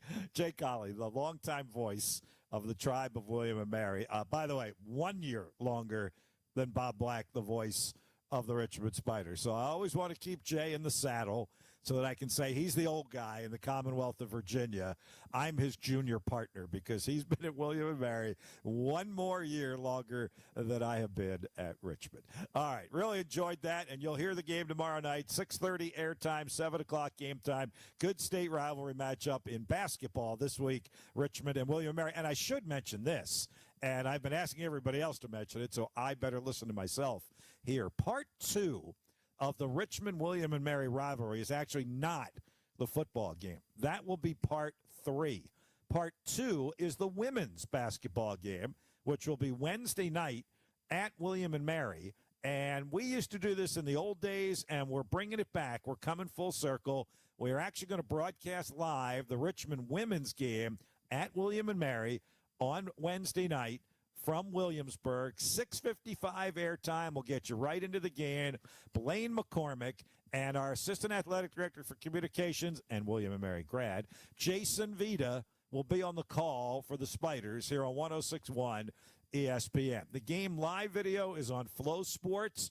We know a lot of you don't have Flow Sports, or you weren't very happy with Flow Sports when you had that video streaming service. So we're going to provide you a free way to keep up to date with the terrific Richmond women's basketball team that has been nationally ranked, suffered a tough loss against 4th-ranked Texas on the road last weekend, but still really, really good team, favored in the Atlantic 10. We're going to try and get you some selected Richmond women's basketball away games on our airwaves, and the first one of that is Wednesday night, 6:55 airtime. Blaine and Jason from Williamsburg, Richmond at William and Mary, women's basketball here on 106.1 ESPN, and we'll keep you up to date on other games that we'll bring you when the Spider women's team is on the road, and of course not conflicting with the men's schedule as well. So we're really, really excited about that. Excited for our motorsports report brought to you by the insurance doctor. Jordan's got that when we come back. 106.1 ESPN. It's Bo time. Fumbling the food on game day? Rookie move. But you know Bo can make your tailgate a winner, breakfast, lunch, or dinner. Because the Carolina Legend has everything you're craving. We're talking crispy, juicy chicken loaded with real Southern flavor, fluffy, scratch-made buttermilk biscuits, and all the fixins to feed your whole crew faster than you can say touchdown. Be the MVP this season and let Bojangles do the cooking. Order your tailgate today. It's Bo time. Lux Chevrolet is a proud sponsor of the Sports Huddle with Bob Black. Afternoons on 106.1 ESPN Richmond. Family owned and operated since 1916. Online at luxchevrolet.com. This is Greg Trzynski of the Original Mattress Factory. People often ask me why our mattresses last so long. The answer is simple. We build them right. Not only are OMF mattresses durable, they give you peace of mind from day one. When you invest in a mattress from OMF, you're investing in better sleep tonight and smart savings for years to come. No more frequent replacements, no more wasted time shopping.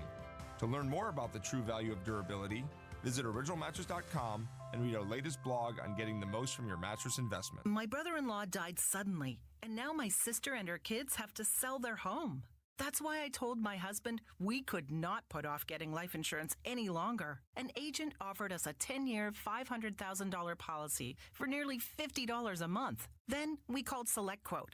SelectQuote found us identical coverage for only $19 a month, a savings of $369 a year. Whether you need a $500,000 policy or a $5 million policy, SelectQuote could save you more than 50% on term life insurance. For your free quote, call SelectQuote at 1-800-743-8080. That's 1-800-743-8080. Or go to SelectQuote.com. 1-800-743-8080. That's 1-800-743-8080. SelectQuote.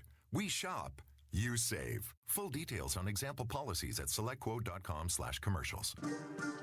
Jack Fitzpatrick here, host of Fitz the Bill, coming at you every weekday morning, 8 to 10 a.m. On our next show, we're joined live in studio, Lake Lewis Jr., the host of the Lake Lewis Jr. Show on YouTube and our Raise and Hail Commanders insider. He's joining us live in studio beginning at 8:15 to talk all things NFL, all things Commanders. You don't want to miss it. Coming up live, 8 a.m. right here on 106.1 ESPN Richmond.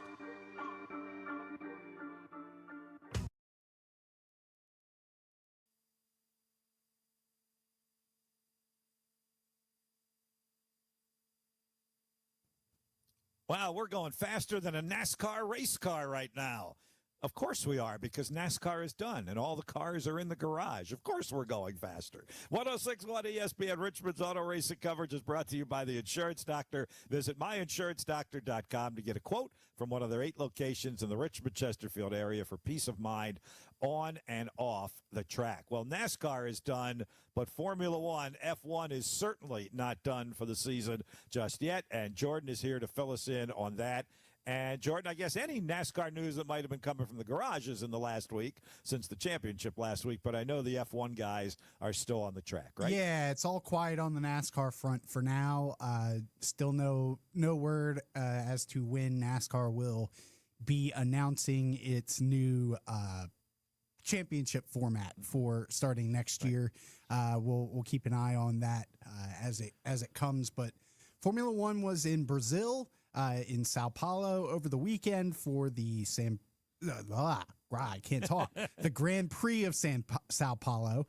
It was a sprint weekend, and it was a tight championship gap in the driver standings coming in. I think Lando Norris had like a 6-point lead. It was less than 10 points between him and McLaren teammate Oscar Piastri. And in the sprint race on Saturday, for the second straight sprint race, Oscar Piastri crashed out of the sprint race, so he took home no championship points. He crashed out on lap 5. Teammate Lando Norris captured the victory in the sprint race, picking up a crucial 8 championship points, and then he followed it up yesterday with a 10-second gap victory ahead of Kimi Antonelli in the Grand Prix itself. So Lando Norris has extended his championship lead to 24 points as they head to Las Vegas in 2 weeks. And yeah, so a lot going on there. Max, so running down the rest of the race results from the Grand Prix itself. So Lando Norris was first. Kimi Antonelli in Mercedes was second. Max Verstappen came home third. George Russell in Mercedes was fourth. Oscar Piastri was fifth. Ollie Behrman for Haas was sixth. Liam Lawson in both Racing Bulls. Liam Lawson was seventh, and Isaac Hadjar was eighth. Nico Hulkenberg was ninth, and Pierre Gasly rounded out the top 10. So, it's a two-man battle for the championship still. McLaren has since wrapped up the Constructors' Championship for this season. They wrapped that up in Singapore back in September. So from here, they go to Las Vegas. Again, that'll be a Saturday night race in Las Vegas on the streets of the Strip. That race will be an 11 p.m. Eastern start. You can watch it on ESPN. Practice will be Friday, November the 20th. From the first practice will start at 7:30 p.m. And from there, they will head back to the Middle East to finish out the season. They will be in Qatar Thanksgiving weekend, and then the very next weekend will be the championship race in Abu Dhabi. So we're coming down the stretch here. One last look at Formula One in the Northern Hemisphere coming up in 2 weeks in Las Vegas. So that should be fun to check out. And then we'll see what happens with the championship. I think it's looking more and more like Lando Norris is going to end up being the champion, but crazier things have happened. I think there's a lot of speculation as to the team kind of deciding who they wanted to be the champion, but in a way, Oscar Piastri crashing out of the 2 sprint races was sort of his own doing, wasn't the team's doing. So that kind of has set him back a little bit, but in the broader picture, I think a lot of people are curious as to why McLaren has put Lando Norris, the better equipment and everything, the better performing car in Lando Norris's car when Piastri was he had such a stranglehold on the championship throughout the first half of the season, almost 3/4 of the season. So really interesting stuff there in Formula One as the season comes to an end here over the next 3-4 weeks. So nothing else really going on in the motorsports world beyond that. No IndyCar news, as I mentioned, no NASCAR news right now. So Formula One is it for motorsports until December, and then we'll go on hiatus. There you go. And you expect NASCAR to make some sort of announcement about when, timetable-wise, on how the championship is going to play out beginning next year? I would think they'll probably announce it before they go to Daytona. So it'll probably, I would expect sometime mid-January at the earliest. Very good. All right, we'll keep an eye on that. Thank you, Jordan. Good stuff as always, this time on the Formula One circuit. Pretty darn exciting, actually. 106.1 ESPN Richmond. Now I'm getting your disease here. I can't talk either. We might as well just close the place down and go watch the football game then, which, by the way, I am happy to report I'm going to be able to do. I was sitting here during the last commercial break watching ESPN again on my phone. Thank you, Sling TV. So I think I'm in good shape tonight. And I got some texts that I want to get to about that on the other side of the break. 106.1 ESPN Richmond's auto racing coverage brought to you by the Insurance Doctor. Back on the other side with our Herman Allen Sports Play of the Week. Again, a national headline with local interest. And then a couple of texts to share with you from our text line, 804-327-0888. And we'll wrap it up for a Monday afternoon where Richmond talks sports. Sports Huddle, 106.1 ESPN. Traffic reports on 106.1 ESPN Richmond, brought to you by Herman Allen Plumbing, Heating, and Cooling, a premier Lennox dealer. Online at hermanallenplumbing.com. How would you like a free dinner? That's right, a free dinner. Hi, I'm Jeff Trice with the Insurance Doctor, and I've been telling you for years how nobody beats the Insurance Doctor's prices, and now I'll prove it. Just bring your current auto insurance policy into the Insurance Doctor location nearest you, and if we can't beat your price, I'll buy you dinner at the restaurant of your choice. So now is the perfect time to shop your auto insurance, because I'll either save you a ton of money on your car insurance or dinner's on me. Either way, you get paid. Our competitors like to say they can save you money on your car insurance, but only the Insurance Doctor has a low price guarantee. So no matter who you're with, we will beat their price. It's guaranteed. Oh, and by the way, I'll throw in your own personal agent for free. Just bring your current auto insurance policy into the Insurance Doctor location nearest you. I'll either save you a ton of money on your car insurance or dinner's on me. So call us today and see why I say nobody beats the Insurance Doctor. Serving Richmond and beyond for over 20 years, Bon Air Shell features a full line of automotive services. Check out bonAirShell.com, loaded with coupons, specials, and more to see all that they can do for your car and your peace of mind. And now with their Fuel Rewards program, you can save at least 5 cents per gallon on every fill-up. Learn more at FuelRewards.com. Go see the team at Bon Air Shell, 8762 West Huguenot Road. Go to bonAirShell.com or call them at 272-3232. That's 272-3232. Hey, it's Desmond Howard. You want to win the weekend? It all starts with the tailgate. And for me, that means Kingsford Charcoal. They've been bringing the flavor, the smoke, and the heat since 1920. No wonder they're still the gold standard of grilling. So fire it up, feed your crew, and let the smoke do the talking. Kingsford, the king of the tailgate. Get it today at the Home Depot. How doers get more done. Century Studios presents Springsteen.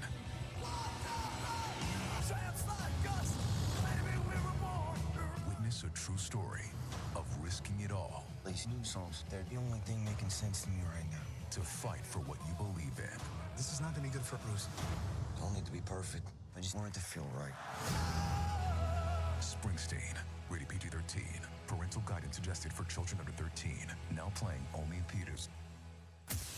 Score big with the 106.1 ESPN app. Listen live anywhere. Crystal clear coverage, breaking news, and Richmond's rowdiest sports debates. Tap in and turn it up.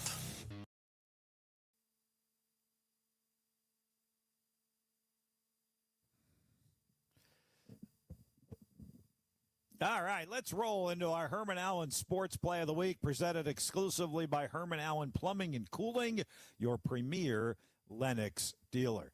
And look, there was plenty to choose from. I really toyed with the idea of getting a couple of more of Jay Colley's play-by-play calls from William and Mary's thrilling, improbable, come-from-behind victory in overtime over Campbell, down 11 with 2 minutes to go in regulation, and the touchdown, the two-point conversion, the onside kick, all of that, the field goal, to send it into overtime, the winning, all of that. We played one of the clips when Jay was on with us earlier. The touchdown, the Indiana touchdown pass against Penn State, fabulous play that kept their, hopes alive for their national championship for Indiana. Thought about that as well. But then I got a request this morning, and a good one, from a New England Patriot fan in the building, in the Summit Media 106.1 ESPN building, that said, I'd like to put an unsolicited vote in for the Herman Allen Sports Play of the Week. I know I'm a Patriots fan, but how can you ignore the performance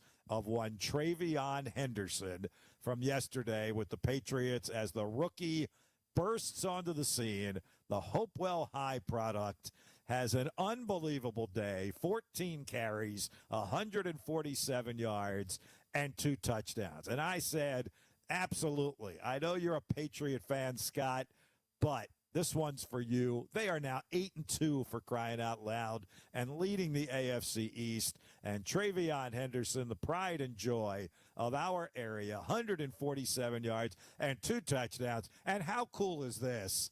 The game yesterday had the A-team for CBS, right? It had Jim Nantz and Tony Romo making the calls on these Henderson touchdown runs, and particularly the second one, in which he had the presence of mind at the end of the game to look to his bench to see if he should run away and score a touchdown or just go down, take a knee, and let the clock run out and end the game. So fabulous calls here from Nantz and Romo. Fabulous running by Travion Henderson, our Herman Allen Sports Play of the Week. Both these teams have been outstanding during the year on their first drives of the second half. Here's Henderson up ahead and taken off. He might not be caught inside the 20, the 10, and the rookie takes it home for the touchdown. They're going to displace the movement up front. Mac Hollins digs out the safety. And goodbye, you ain't catching this home run hitter. No way. Defensive lineman in as a fullback. They have not used that for play action yet. Each time he's in, they've ran it every time, and they do it again. They toss it. I didn't love it. Henderson got away. He's got a chance to show off that speed. Henderson breaks his second one for a touchdown. Oh, my gosh. He looked over at the coaching staff to say, should I go in to score or should I not? Should I go down? I've never seen that before, Jim. You know you're fast. He gets the edge, Tunga kicks out, and then the speed, and watch him at the end. He's going to look to the sideline, and he's going to say, hey, should I go down? No, coach, should I score? Okay, I'll go score. That is amazing.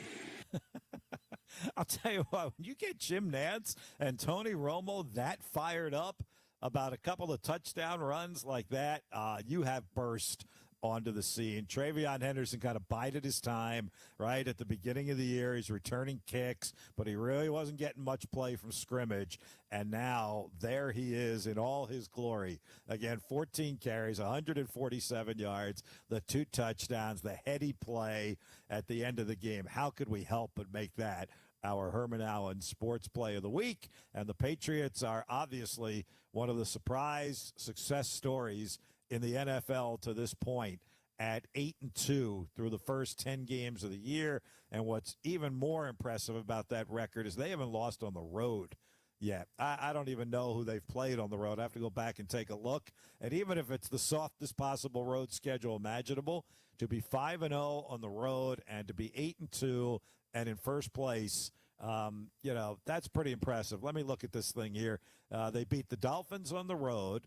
They did win in Buffalo. I remember that game. Then they beat New Orleans and Tennessee.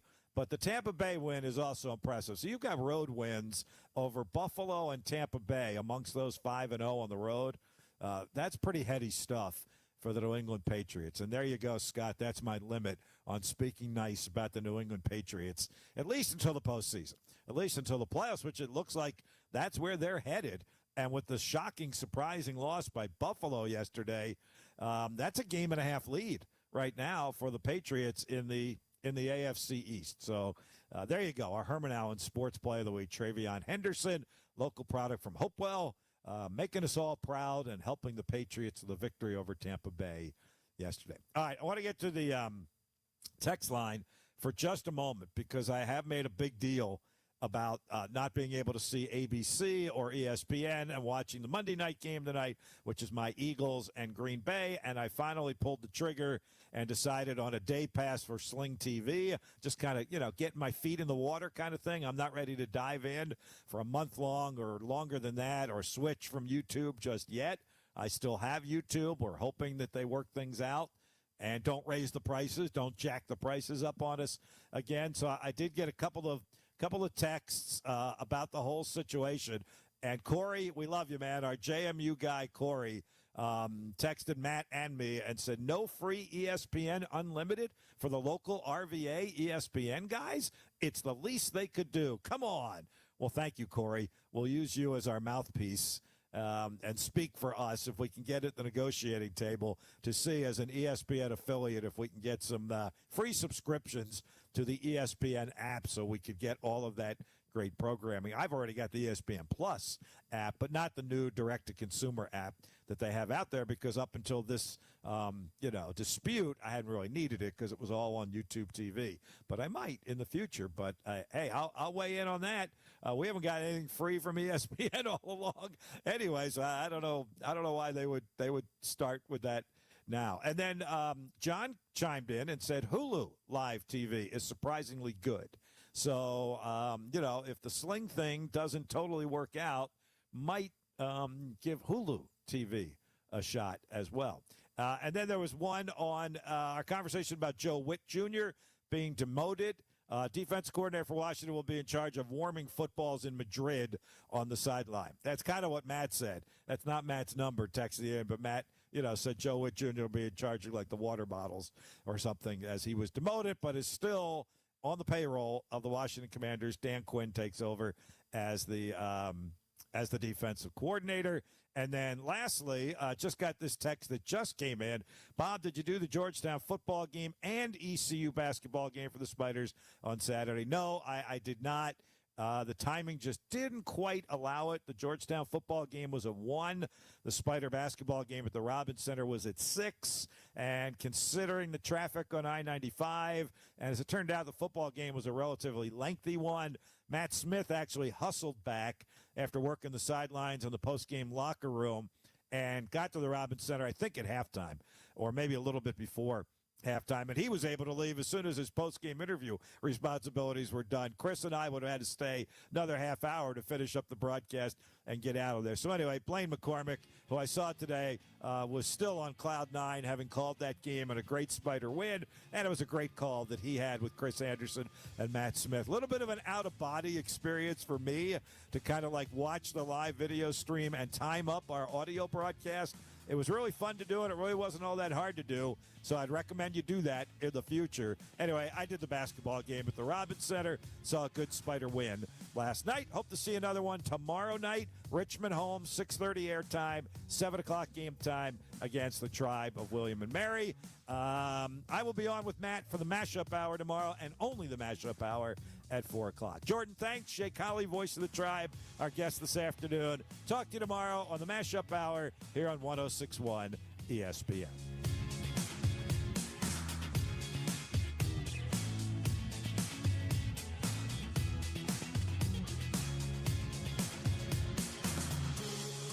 Looking for the perfect golf course? Check out RVA's best kept secret, Queenfield Golf Club, just a few minutes past Mechanics